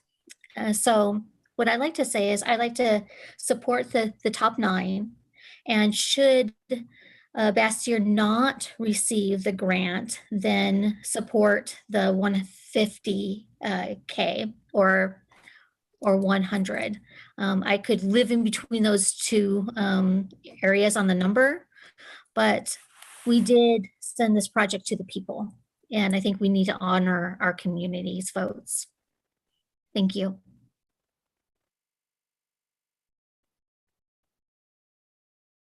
Any other comments? If not, I'm going to give mine. Councilmember Kugler. Thank you. My thoughts were very similar to Councilmember Files. Like my initial gut reaction is that we should go with the top 9 that received the most votes from participants. At the same time, I'm also wondering if there is a way to fund Bastyr's request, and if we might be able to do so, because I gather some of these are approximate amounts that we weren't quite sure, right? They were kind of estimates. So I wonder if we might be able to save some money in some of those cases. The other thing that I wanted to put out there is that could we might we consider minusing 75,000 from the business assistance, since we did already put 75,000 towards that? So that's another possibility. And I was hoping to get more clarification on the actual amount that Bastyr needs. If they get that 250,000 grant, then is the actual need 75,000, or is the actual need this 150 to 175? I wasn't clear on that.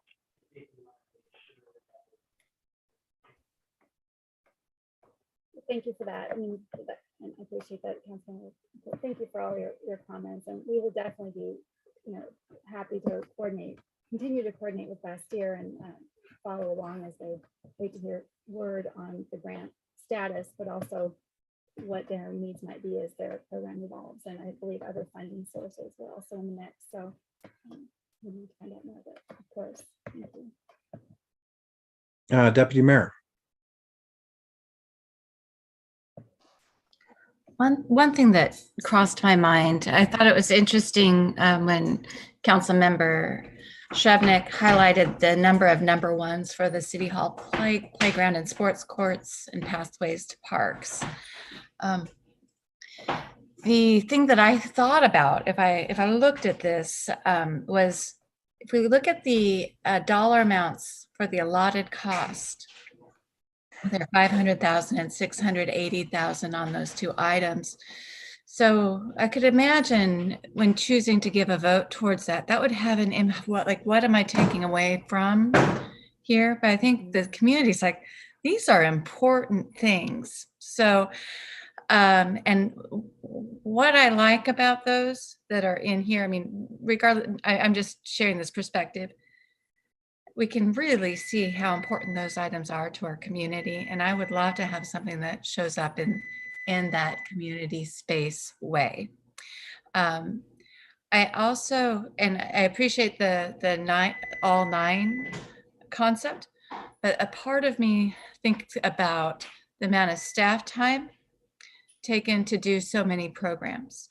So there's a part of me that leans a little bit towards the top 5 approach. I think the Bastyr, I support supporting Bastyr in whatever creative way that we can. I think what they're moving forward with is important and meaningful. If it's ARPA funds, great. But I just really want to call attention to, I could really see where Councilmember Shrevenick's like the data, looking deep into the data, not knowing who and what the demographic is, but looking at those dollar amounts, I might have hesitated in wanting to support other things with my votes. But it's clear when that many people are ranking them as number one, they are very important to our community. But that's all I wanted to share. Thank you. I will say, Dr. Bird from Bastyr just messaged me. Is there a possibility of promoting him, Mayor, to answer the question from Councilor Kugler? He's offering to answer that. If that's I'm sorry, Ms. Lukash, you are very hard to hear tonight. Oh, I am so sorry. I apologize for that. I'll talk a little bit louder. Dr. Bird from Bastyr is just messaged me. He's available to answer. We can promote him to answer Councilor Kugler's question if we would like to do that. Sure, why don't we do that? Stand by. Thank you.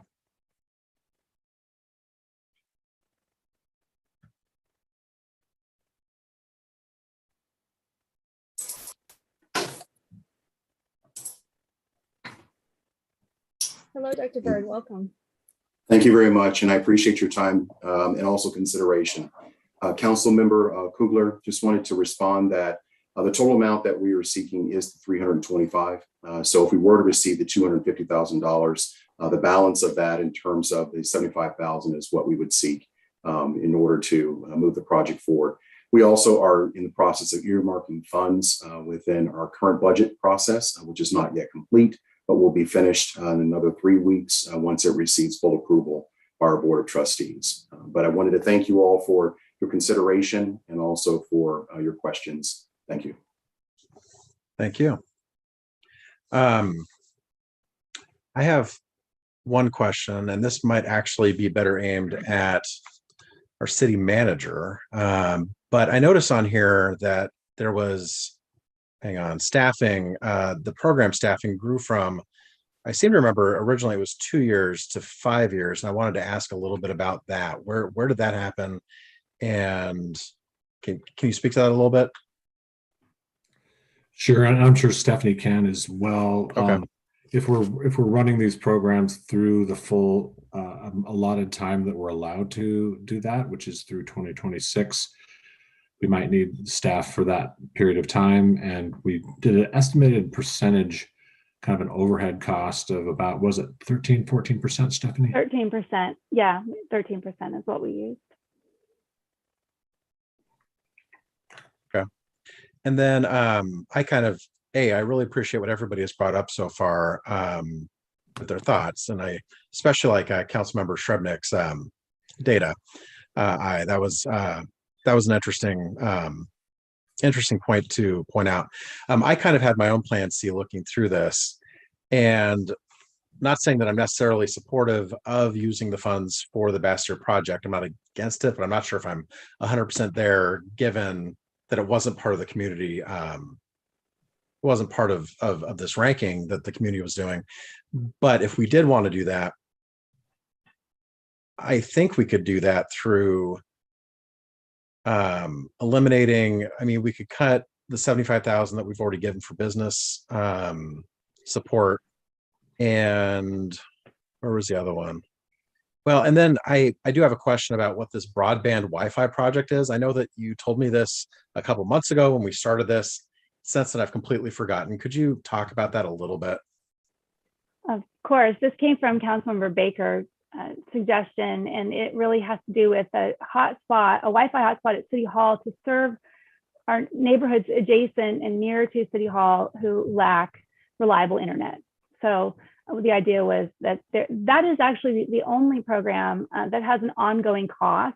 So that is something to factor in, but this would be kind of kickstarting that, doing the research and implementing some Wi-Fi hotspots based at City Hall to serve in the area kind of adjacent and near to City Hall.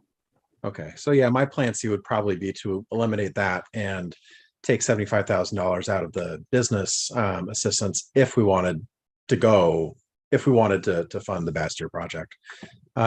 Council Member File. Yes, thank you. And I absolutely concur with Mayor Herbig. On the sport court and the pathways to parks, there should be an avenue in the Build Back Better grants available that we might be able to apply to. But also I'm very aware of the fact that the administrative costs for overseeing the ARPA programs and getting them going and operating them is capable of being reimbursed. So I'm thinking about those reimbursable dollars and seeing that we might also have a pathway to fund yet one more program.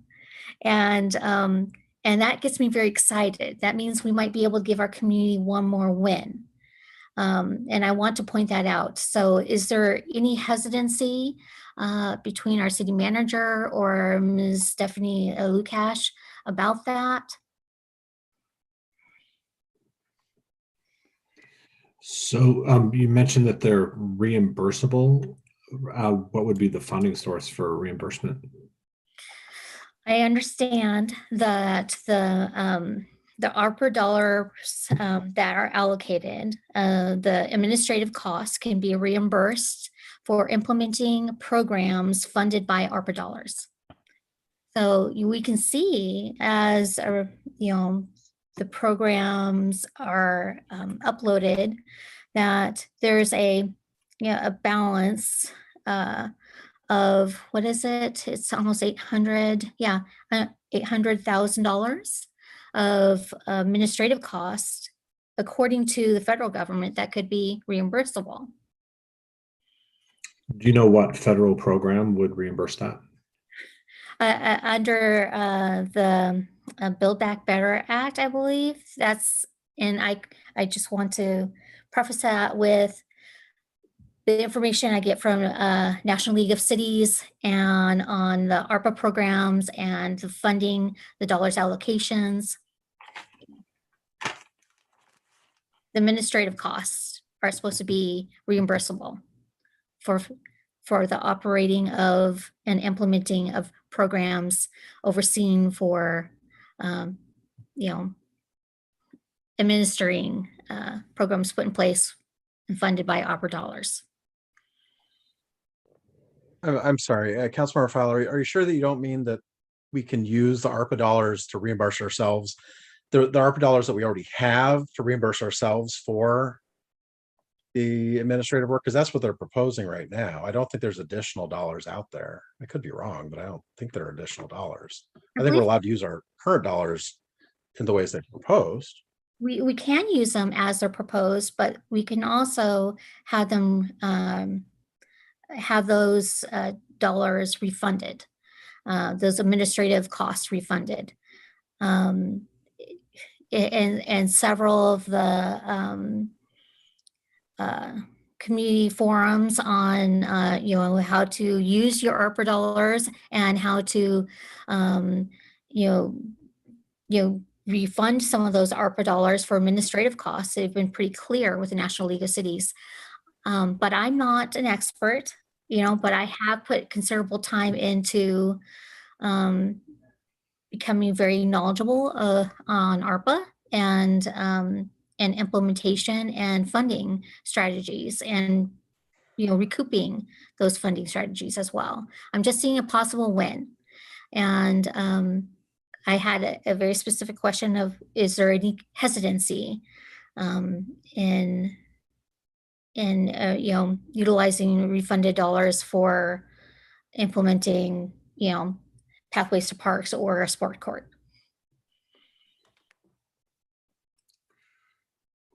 Yeah, I think if there's such funding available, then of course there's no hesitancy. That's just a new funding source I haven't heard of, so we can certainly look into it and see if it's there. Look into it. Yeah, we can look into that for sure. Thank you. Mhm. Any other questions or comments? Councilmember Shrepnick. Sorry, and I don't know whether, Joe, you also had a question. You had your hand up, but. No, it was to look into it. So. Oh, okay. Yeah, just one quick follow-up. I'm sorry, I should have asked this to begin with. What was the rationale for the 5 as opposed to the 4 in the Plan B? I'm still sort of stuck on the 4 plus doing something else. But absolutely, that's why we're here. So I appreciate that. I think it was really that we were trying to get close to the $1 million. And that was kind of the 5 plus the Bastier 175 was a 925. So it was really just an exercise. Again, just putting these before you for discussion and to have the discussion just like we're having, and we appreciate it. So there wasn't any magic in it. I mean, there's no reason why. It's your direction. Okay. If you want to do the top 4, we're not deciding anything tonight then? That's what's a little unclear. Okay. No, I think what we were hoping was to get a sense, option A versus B versus something else. And we'll go back and we'll continue to work through. And, we had Dr. Bird here, he helped us understand a little bit more about Bastier's project. And then, look at, I appreciated, for example, the $75,000 that we've already spent on urgent business assistance. That's really good feedback for us. We can come up with some scenarios that reduce the business assistance by that amount, if that's something that you're directing us to do or provide us with that guidance.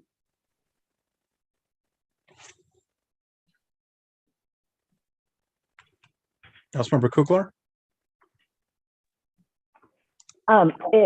It's been a while since I participated in the Balancing Act system, so I was wondering if you can help jog my memory on something. In the way that people voted, was the ranking, was that explained as an important piece, like the order in which they prioritized their responses? Because if not, then I think looking very heavily at the first choice is kind of probably not really valid. Well, so what happened was in the tool is you chose and it gave you $1 million budget, and you chose, and then before you could advance to the next screen, you had to rank them at the bottom. So you were able to drop and drag and move them in the order. So it was explained, it was in tandem with the choices, and then you ranked them, and then you proceeded to the rest of the tool. And as you exited the tool, it gave you another opportunity to rank them. That's right. Thank you for that, Garrett. Any other questions or comments?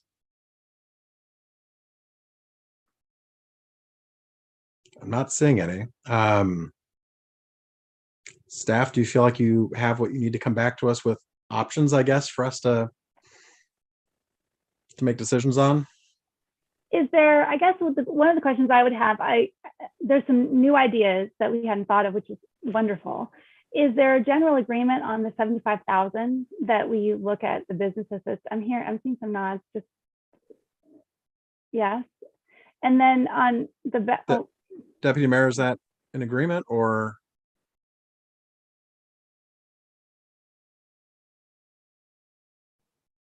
Sorry, my mute. There's just a nuance to the 75,000 that I want to express. I fully support an additional $75,000 towards business assistance, but that's, as we had already made that allocation. I'm just wondering, I was looking at that as, it's $250,000 that our community voted towards. I'm sure they probably would have supported more towards 325,000. But the way I saw it was that 75,000 could have been incorporated into this allotment as well, depending on how we want to do the math. So I support moving forward by saying that the 75,000 we've already allocated is separate. But I did want to bring up the nuance that I interpreted that 75,000 possibly being in this bucket. I'm fine either way. I almost didn't say anything, but I thought I should say it out loud. So I do support adding the 75,000 towards business assistance, but I do see it as an add in addition to what our community voted for if we go in that direction, which is fine. I don't think that's what is being discussed. I think what's being discussed is crediting essentially that $75,000 against the 250. And bringing that down a little bit in recognition that we kind of went around the community, not around, but we made that decision before we were done with the community input. And now we've seen that our decision and the community's input were aligned. We can then take that $75,000 out and use it. Okay, I translated it backwards. So I'm glad I raised my hand. So 250,000, great. Okay, thank you. Well, it'd be 175,000, but yeah. Are we all generally okay with that part? I'm seeing 3, 4. Okay. I think we're good on that part then. Any other questions, Ms. Lukash? And then just the best year. I would just love to get a read on, we can continue to explore. Is that a yes, proceed, or wait and see? Councilmember File? I like the recommendation that Mayor Herbig gave of pulling that 75K that we have already spent towards urgent business grants and applying that to Bastille. I think that fits the need, and we can kind of wait and watch otherwise on whether or not they get that 250K grant that we helped them apply for the program.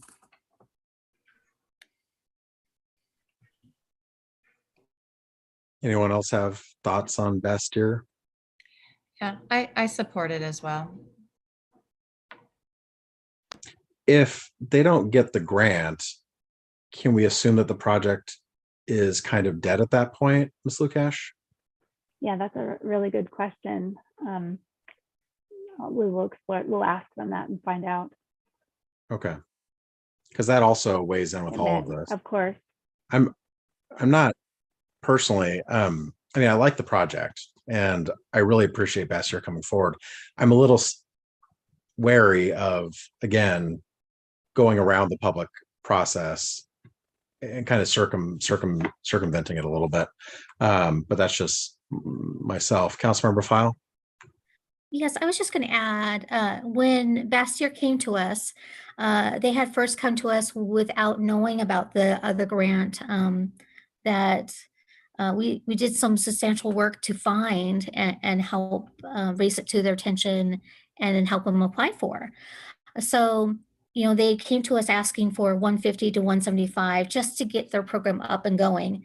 So should they not get this other grant and we allocate the 75K to them, I'd be willing to revisit, you know, seeing what we can do to close the gap. And frankly, we do have a public fiduciary duty to K through 12 and higher education, as they are our partners in our community. And this would be one of those projects where it will fuel future generations to come and research, let alone improving outcomes within our own community. So I highly support it. Councilmember Kugler. I would really like us to find a way to be able to support it, because I do think it falls under the category of like an enduring legacy project. If they can get it up and running and it can become sustainable as they've proposed it. And I'm just wondering if there's the possibility of doing additional public outreach, because this project was presented after we started the public engagement process. Would that just be too labor intensive, or is that possible for us to do new versions of C, basically?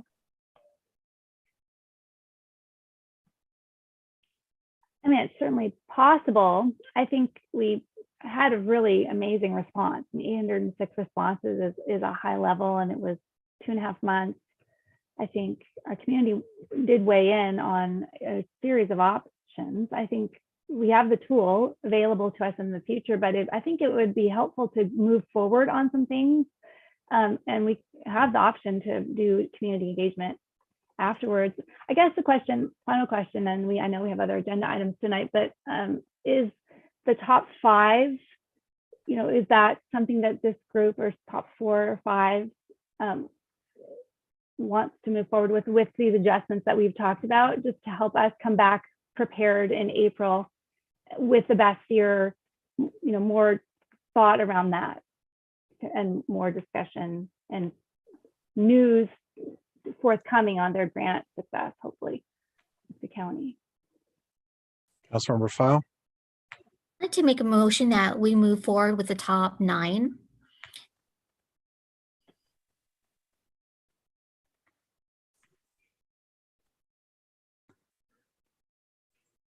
Okay, for lack of a second, the motion dies. Councilmember Shrubnik. I'd like to make a motion that we move forward at this juncture with at least the top 4, and that we revisit quickly as soon as we can get information from Bastyr and maybe some additional work that Stephanie's proposing for the remainder.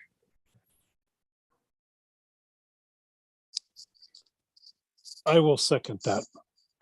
Okay, motion and a second. Do we have any discussion? Deputy Yes, Mayor. Mr. Mayor. Oh yeah, I'm sorry. You did have your hand up first, didn't you? Councilmember Baker, Deputy Mayor, and then Councilmember Kugler.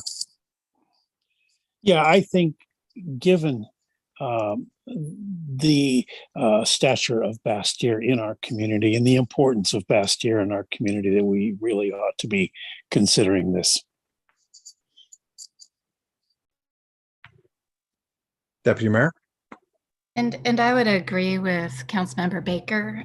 In addition, one thing that crosses my mind is that we could consider that 75,000 coming from other funds, not directly from the pooled funds that we are using here.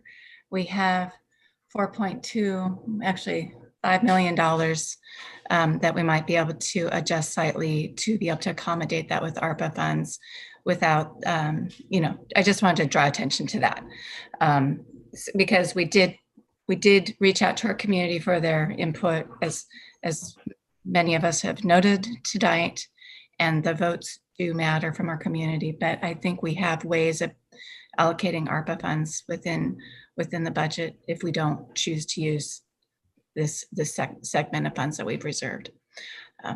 That's it. Thank you. Councilmember Kugler. Thank you. I'm totally in support of moving forward with the top 4. I just want to clarify that that is also with the amendment that we made earlier to minus the 75,000 from the business assistance line. I think we had consensus around that piece.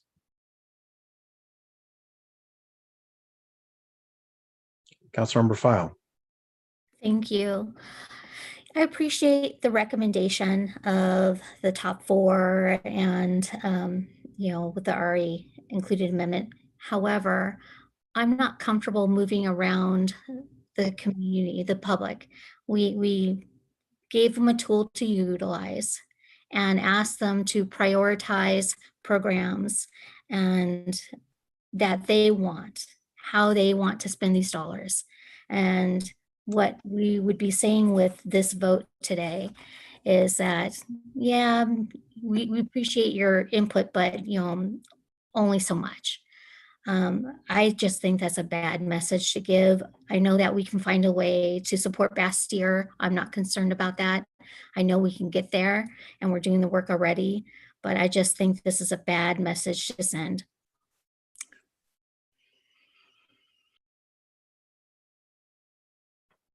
Any further discussion? And again, the motion is just to bring back this as an option. This is not, we're not making any final decisions tonight on the distribution of the ARPA funding. I'm not seeing any further discussion. Would the clerk please take the roll? Thank you, Mayor. Before I do that, I would like to clarify the motion. What I have is that a motion was made to move forward with at least the top 4 recommended programs and revisit other program options soon. Is that fair, Councilmember Shrubnik? It's absolutely perfect. Okay, then on that motion, Councilmember File. No. Councilmember Shrubnik. Yep. Deputy Mayor O'Kane. Yes. Councilmember Kugler. Yes. Mayor Baker. I'm sorry, Mayor Yes. Herbig. Yes. Yes, and a yes. Councilmember Marshall. No. No. The motion does pass. Okay. Does staff feel like they have enough to come back to us in April now? Yes. All right. Thank you so much. Moving on. Item E. Ordinance 22-0545 residential renter protection regulations presented by Community Development Director Debbie Bent. Thank you. Good evening, Council. So this evening we have brought forward an ordinance with residential renter protection regulations, and this was based on council direction given at your May 14th meeting. So based on that direction, there are several renter protections included in the ordinance, which is attached to the agenda bill. I would also like to point out that the city clerk uploaded prior to the meeting a 3rd attachment, which is the red line version of the exhibit for the Kenmore Municipal Code regulations to clearly show where the changes were made in that section of the code. So you have attached an ordinance, and then you have a clean version of the regulations and a red line version of the regulations. So it's clear for people to see what the changes were. You've heard have received written comment prior to the meeting and oral testimony this evening representing both the renter side and the landlord side to this discussion. So staff are seeking council direction whether you're ready to move forward in adopting this ordinance, or if you have any questions or comments, myself or the city attorney would be happy to address. Thank you. Questions, comments? Well, let's keep it to questions right now. Do we have any questions for staff related to what we have in front of us? Any questions?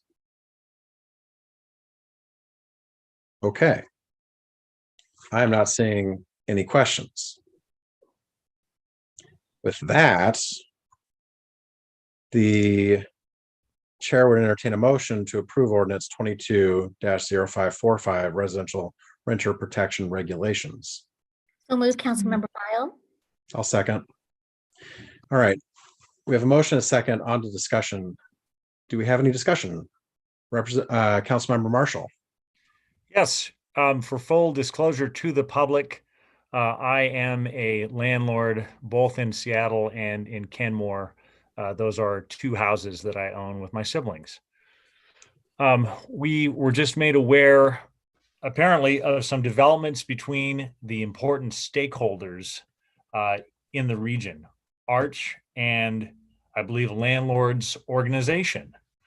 I think it's well worth the public's interest to see if the stakeholders collaboratively are going to be able to come up with some agreement as to these important provisions. I absolutely applaud the council for looking into these issues, but I think that given the challenge, I only see more innovation, more good ideas coming from a collaborative process that could take a little bit of time. So I move to table this motion to an indeterminate time at this point for those reasons. And I would second that. We have a motion to table and a second. There's no discussion allowed for the motion to table. Will the clerk please take the roll? Thank you, Mayor. On the motion to table this item, Councilmember Baker, Yeah, yes. Councilmember File, No. Councilmember Kugler, No. Councilmember Shrubnik. I'm sorry, I didn't hear that. No. Councilmember Marshall, Yes. Deputy Mayor O'Kane, No. Mayor Baker, Mayor Herbig. No. The motion fails. Okay, so we're back to session on the main motion. Councilmember Baker, your hand is up.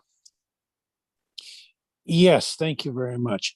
I'm very, very concerned that it's going to do just the opposite of what we expect it to do. I'm afraid that without getting background information, that one, people are going to be afraid to rent to people without knowing background, and that it's going to drive the cost of units up. So I really can't support this the way it's written. Councilmember File, and then Councilmember Shrubnik. Thank you. Many of the provisions we are considering today and tonight have prior been adopted by King County and other unincorporated King County and other cities and put into place. So we know that they are well practiced, well studied, and are not causing adverse impacts in these areas. That being said, it's easy to live in fear, but historically, our city has been further behind many other cities in rental protections. And through the COVID pandemic, we saw highlight the further inequities and harsh realities that come with social determinants of health and housing. So that being said, I'm happy to move forward on the ordinance as it stands tonight.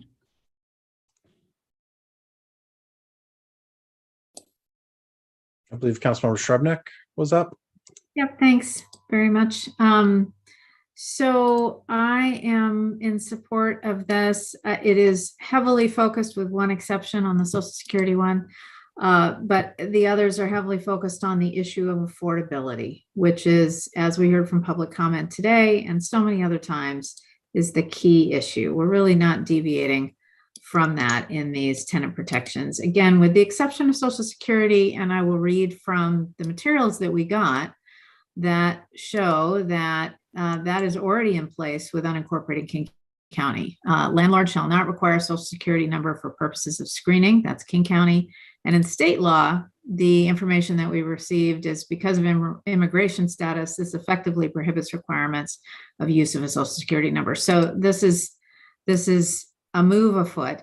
So I'm comfortable with that as well. And I'm also excited that this has prompted the landlords group and Arch to potentially start discussions of getting some consistency. I know that's a huge hurdle for working in this region of Western Washington where our regulations are kind of balkanized.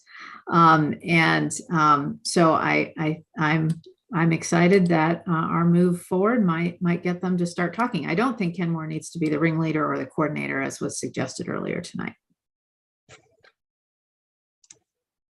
Councilmember Marshall. Thank you. I move to make an exception to the motion, to amend the motion to accept small landlords. Small landlords defined as those renting out 3 or less units. I appeal to this council because what I heard many times over with regard to expanding the right to build ADUs in the backyard, expanding the right to build the attached and accessory detached dwelling units, et cetera, is what are we going to do about expanding affordability for housing and people being able to make an income off their housing, elderly people being able to make rental income off their housing. I heard it from this council. Councilmember Marshall, hang on, I realize that you put out an amendment, but we actually haven't gotten a second yet to discuss, and you've bled into discussion, so I apologize. No, thank you for correction. Yes. Sorry, it took me a second. Yeah. So is the... So we have a motion. Right. Do we have a second? I'm not seeing a second, so for lack of a second, the motion dies. I'm trying to get my Yes? my microphone turned on. I want to second that. Okay, we have a motion second. Now we can discuss. Councilmember Marshall. All right, and I will be brief. I really think that this council's aim in trying to protect small property owners, people who own one house, who you've encouraged and said, you know what, we want to give these folks who've built the place in the 60s, now they're senior citizens, maybe middle-aged people trying to rent out their places by building an ADU. I know you see the value of that. You've passed that. I've even opposed some of those motions. You see the value of trying to get these folks an income stream, a limited income stream, while on the challenge of their limited income.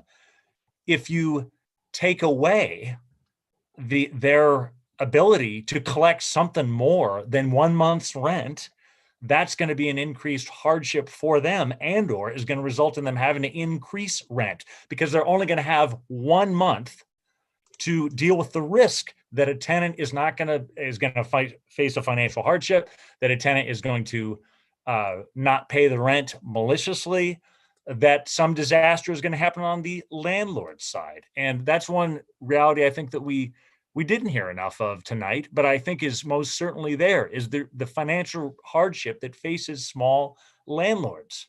These folks who are renting out their houses, who are, elderly people, middle class, whatever, they're in the same boat for the most part, small landlords, as everybody else. If they face a medical disaster, they're over a barrel. If they're not going to be able to miss that rent coming in with that denial, they're going to need something to fall back on for that last month's rent or that missed rent.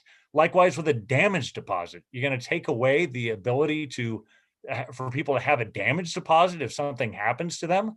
I think it's definitely oppressive.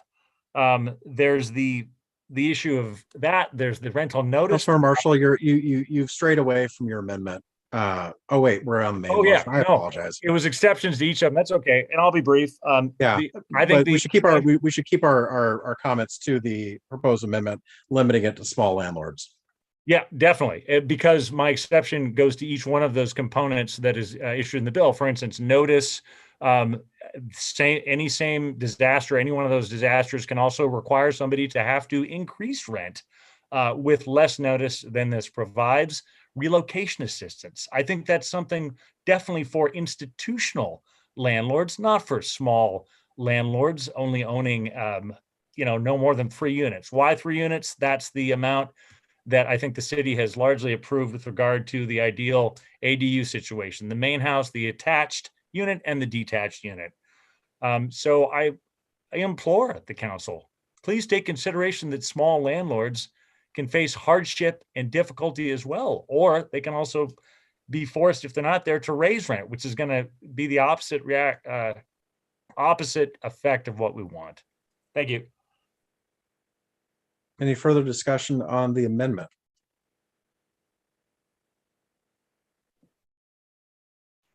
I'm not seeing any hands coming up. Would the clerk please take the roll on the amendment?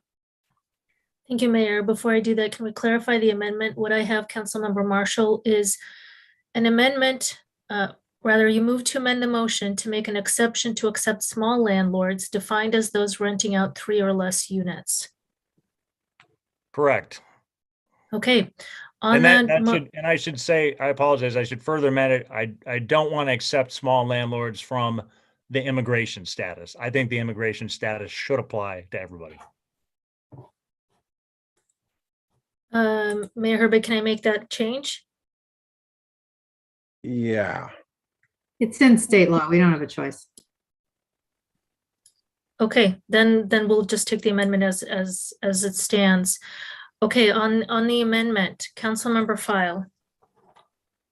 No. Councilmember Shrevenick.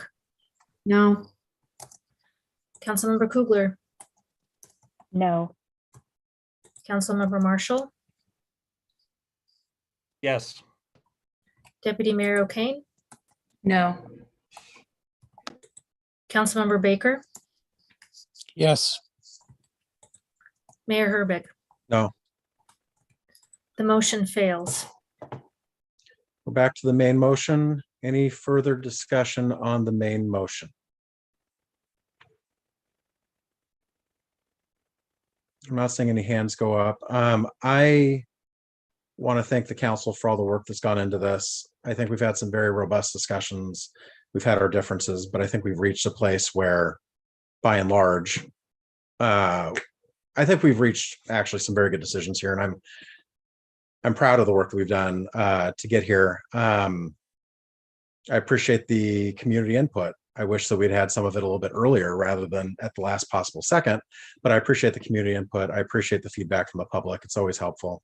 I look forward to supporting this. And unless anybody raises their hand, Councilor Marshall? Yes, I appreciate the council's progressive movement on it. I had sincerely hoped that we could get a small landlord exception. I just want to emphasize, I really feel that there was a middle class in Seattle. It worked hard through the 50s and the 60s and Seattle and surrounding areas and Kenmore, and it paid off its debts.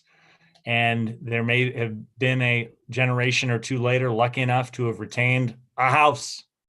And now they're either looking at a big sale with admittedly great times after horrible times in 2010, or they're looking at trying to provide a legacy or even income for themselves right now. And I think that the protections should not have to be mutually exclusive to providing a fair shake for small landlords as well. I think that the measures you're passing will be onerous, and there is more to consider that small landlords can be in trouble, can be on the edge as well. So I appreciate you hearing me out. Thank you. Any further discussion? Deputy Mayor. I want to just personally thank Councilmember Marshall for his passionate and well-informed thoughts on the subject, and I understand where they're coming from. I want to share that personally, I couldn't see how we could have an exception, and especially with what we're voting on tonight. Maybe future items we might look into differently in May and June as we further discuss. But here I'm comfortable with where we're at, but I really appreciate the thought and care that Councilmember Marshall brought to the table this evening. I think it's stuff that we all need to consider, and along with Councilmember Baker's support of that. I just wanted to say, I heard you. I think anyway, that's it. Thank you. Any further discussion? Seeing none, would the clerk please take the roll?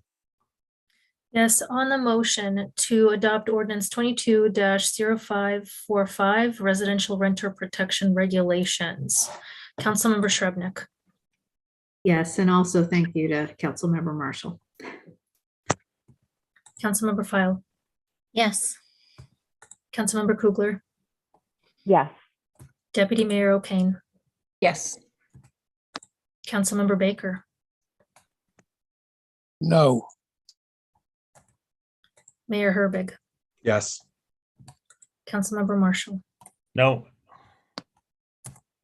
The motion does pass and the ordinance is adopted. Okay, next on the agenda is staff report. First part of the staff report is the Kenmore Cares update presented by Assistant City Manager and ARPA Administrator Stephanie Lukash.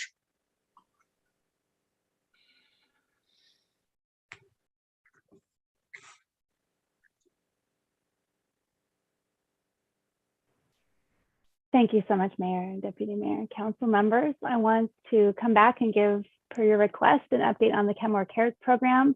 The program closes on Thursday, so we're just in the last few days of the program. And if you recall, we were coming close to the point where we would expend all the funds, and that has happened. So we have dispersed. So if you recall, there were the $1 million direct cash assistance had $870,000 that was allocated for the direct cash.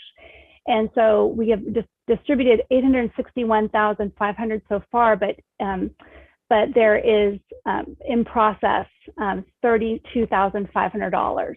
So we're sure that we're going to go over the total amount. We guess that it'll probably be approximately $40,000 when all is told, given that there's been a big influx of late applications in the waning days of the program. So I just wanted to make sure, as we discussed last time, that we will be going over, and we think it's going to be around $40,000 approximately. And when all said and done, the plan will be to come back in April with a final accounting of all of those applications that will be received, and they'll be received and processed and then held for council action, a possible contract amendment in April if you choose to do so, to allocate additional dollars to cover those final applications. So about 40,000 is what we are estimating will be over. Happy to take questions. Questions, comments? Councilmember File. I just want to thank you for all the amazing hard work of getting the information out to the community. Working together with North Shore Schools Foundation has been an amazing resource and tool to the success of this program. I couldn't be more proud of our city and our city staff and really getting this moving. And who knew it would be so hard to give away $1 million? Of course, like most people, most students, when they're trying to do their homework, those persons who wait till last minute tend to trickle on in, and that's what we have. But if for how we are spending our ARPA dollars and investing in our community, we are doing it exactly the way that is hoped to be intended and used to help improve the outcomes of our community and people suffering disparities, and help reduce the hardships that people are having. to survive this difficult moment in our history. So I couldn't be more proud and more grateful, more thankful to this entire council, the staff, and the people on the North Shore Schools Foundation team for really moving this project along and executing it so well. So thank you. Thank you for that. Yeah, I want to echo what Councilmember File said. When I brought this idea to council, I wasn't sure, frankly, if we would have support for trying something this, different and out there. And I really appreciate A, council's support of the idea, and B, staff's willingness to jump in and figure out how to do something as audacious as this. So thank you very much. Really appreciate the work that you and the North Shore Schools Foundation has put into this. And yeah, thank you very much. Any other further comments? Okay, I'm not seeing any there. I'm sorry. Were you asking for comments on this staff report? We do have we'll have one final staff report after item B. Oh, after item B. Okay. Item B is urgent business needs assistance update, presented by Ms. Luzcash. Great, thank you so much. And this is Councilor Kugler. Thank you so much for asking last week for a report on the urgent business assistance. So we're happy to provide that report tonight. We received 17 applications from eligible businesses in Kenmore, and we convened a committee to review those applications. And it will be allotting the full $75,000 that council requested. And we anticipate distributing 7 grants. And Janet Quinn is the program manager leading this effort, and she'll be communicating decisions out by the 31st of this month, so on Thursday. So we're excited about getting the money out into the business owners' hands. So 17 and 7. Happy to take any questions. Deputy Mayor. Of those that, of the remaining 10, will they be eligible for future funds as we increase? As we reviewed earlier with our allocation of ARPA funds for business assistance.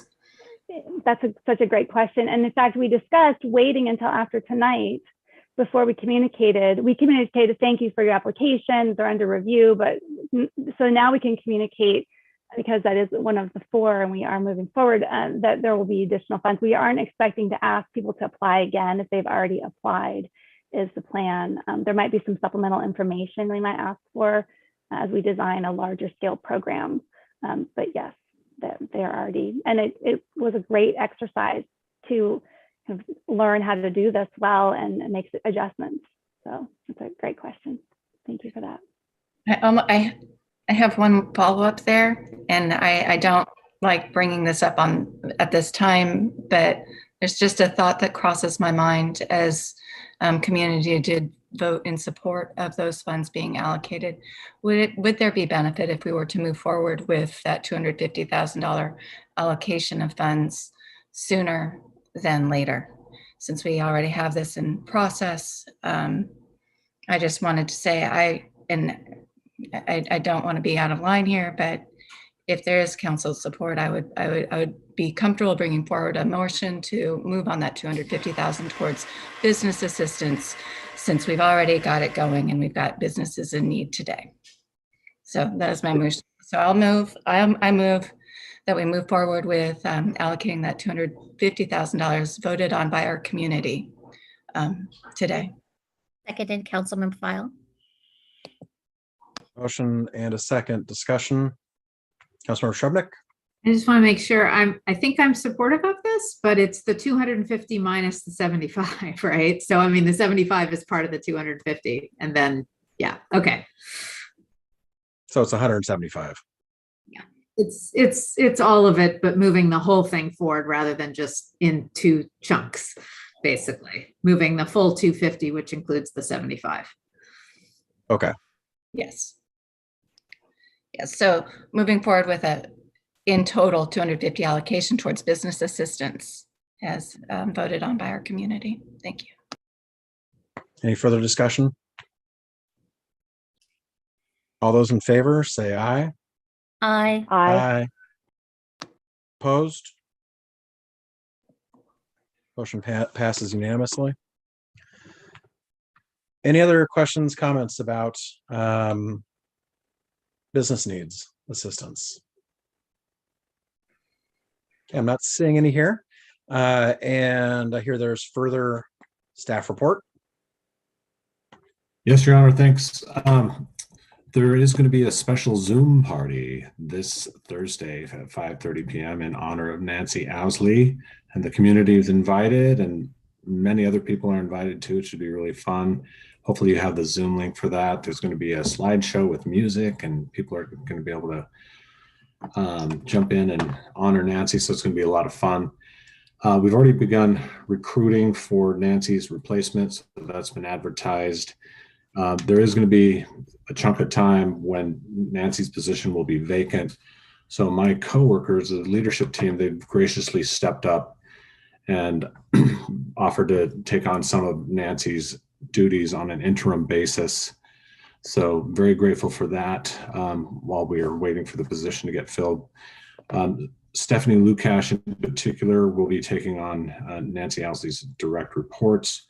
And then Stephanie, as assistant city manager, will also be acting city manager in my absence during this interim period until we get the position filled. Also, I'd like our city clerk, Anastasia Warhol, to show you something kind of cool. And this was actually an idea, I believe, Councilmember Srebnick, this was an idea that came from former Councilmember Danuski about wanting to know more close to real time what happened at the last night's council meeting. So our city clerk has a solution for that. Yeah, do you guys see my screen? You should just be seeing a copy of the agenda. Yes. Yeah, so, oh, very good. So this is especially exciting since we still have some of our guests with us. Thanks for staying on so late. Here's the thing. City government has jargon and lingo, and the council is uniquely interested in giving you real-time information about what's happening at the council dais. And so one very simple thing that's very low in terms of budgeting for this, but actually very effective in communicating information, is in real time updating the dynamic agenda so that you can see what happened during the course of the meeting. And so what we're going to try to do is just in a simple action, capture what it is that the council did the night before. So if this is today's agenda, and you can see that if you go to the same link, the same posted agenda, you should be able to, at a glance, see where action was taken and what kind of action was taken. And obviously this is critically important if there are ordinances or resolutions that you're really passionate about. So that's one way that we hope to remove certain barriers and allow people to participate in their local democracy. Lovely. It's a wonderful little fix. Thank you for the idea. And that's all we have, Your Honor. Okay, council member reports and comments. Councilmember Kugler.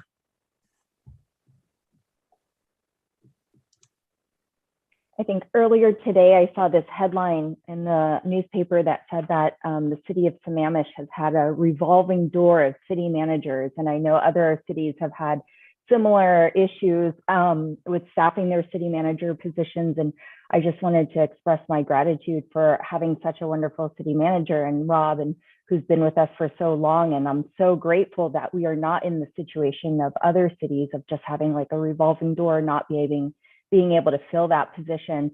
Other than that, I just wanted to clarify earlier, we did a vote on the ARPA funds, and the way that I think that motion was characterized, I just wanted to clarify that I voted in favor of moving those top four choices forward, because to me it was very clear that those were the top choices that residents want and had the most votes. The other ones, I feel like we need to do more work in trying to, like, you know, hopefully move more of them forward, or maybe solidify or figure out how to prioritize them. So in no way is it to ignore what our residents are voting for, but I think we can hopefully move more of those forward. That's it for me. Thank you. Okay, Councilmember File. Thank you.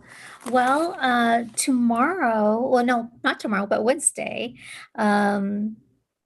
we will be having a City of Kenmore kind of photo celebration of Women's History Month, which is very exciting.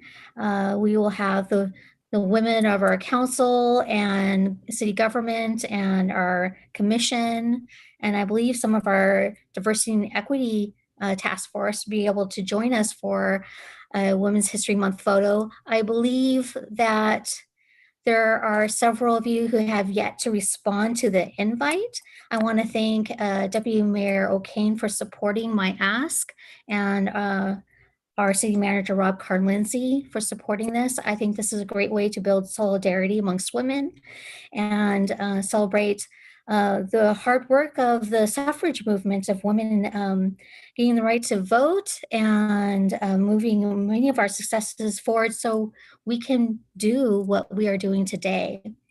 So it's a great thing to celebrate. And tomorrow I'm going to be speaking in a panel on affordable housing and anti-poverty solutions. And with the State House a Healthy organization and the State of Poverty Action Network. So I'm looking forward to that and kind of celebrating what we've done tonight and sharing the hard work we're doing forward. So that's it. Thank you. Councilmember Marshall. Thanks again to Nancy Ousley, whom I first met, I think, at least 12 years ago or so in North Shore Rotary. Immediately felt she was awesome, which was definitely proved out. And again, that Puget Sound energy is going to be a lasting, awesome legacy. Food for thought on a couple of other items. Think about whether or not, or I would challenge the council to see if you can find a duplex anywhere around here for less than $600,000. Be interested to know for sure. Maybe a type of a Easter egg challenge or something like that. And then also there were recent fires, I believe, somewhere in Colorado, either Denver or Boulder. There were fires last year as well. And some recent findings, if you Google the newspaper article, had to do with spacing of housing and some, I guess, whatever they were trying in terms of density of housing. There were concerns about how close together those were. And I think it just raises an increasing concern for what may be, unfortunately, a drying environment or a warmer environment around here. So something of a gloomy note, but something we can think about to try and think about how we can do things better in the future. Thanks. Councilmember Shrepnick. Nothing to add, thanks. Deputy Mayor. Oh, wait, sorry. Councilmember Baker. It's going in order here and he had sunk all the way to the bottom. Thank you very much. I have a lot of stuff to report on, but unfortunately it's 1:07 in the morning here. So I'll see you all later. Where are you? Where am I? In the middle of the Caribbean, heading for the Turks and Caicos. Cool. All right, Deputy Mayor. Only a final thank you to Nancy Ousley for her outstanding work. I'm going to miss you in these meetings, and I do wish you all the best. And that's it. Thank you. And I don't have anything to add. Well, I want to reiterate that losing Nancy is a huge deal to the city, and she's been here longer than everybody on this call except for Councilmember Baker. This is a big deal, and we wish you the best, but it's it's going to be hard for us to fill those shoes. And on another note, next Wednesday, I think it is, Seattle's Mayor Harrell, no, next Monday, sorry. Seattle Mayor Harrell has pulled together a group of, I think it's something like 36 of the 39 mayors in the King County, to put together a concert to benefit Ukraine down at Benaroya Hall. I signed on to help support that. I'm not sure what that really entails other than having my name on there and attending, but that's happening next Monday. So that'll be interesting. I'm not sure what to expect. There may still be tickets, I'm not sure, but it should be an interesting evening. And other than that, unless there's anything further to come before us, the Kenmore City Council is adjourned. Nancy, we're going to miss you. Thanks so much for your kindness. Thanks so much for everything you've done. Thanks. You're Great amazing. night, everyone. Good night, everybody.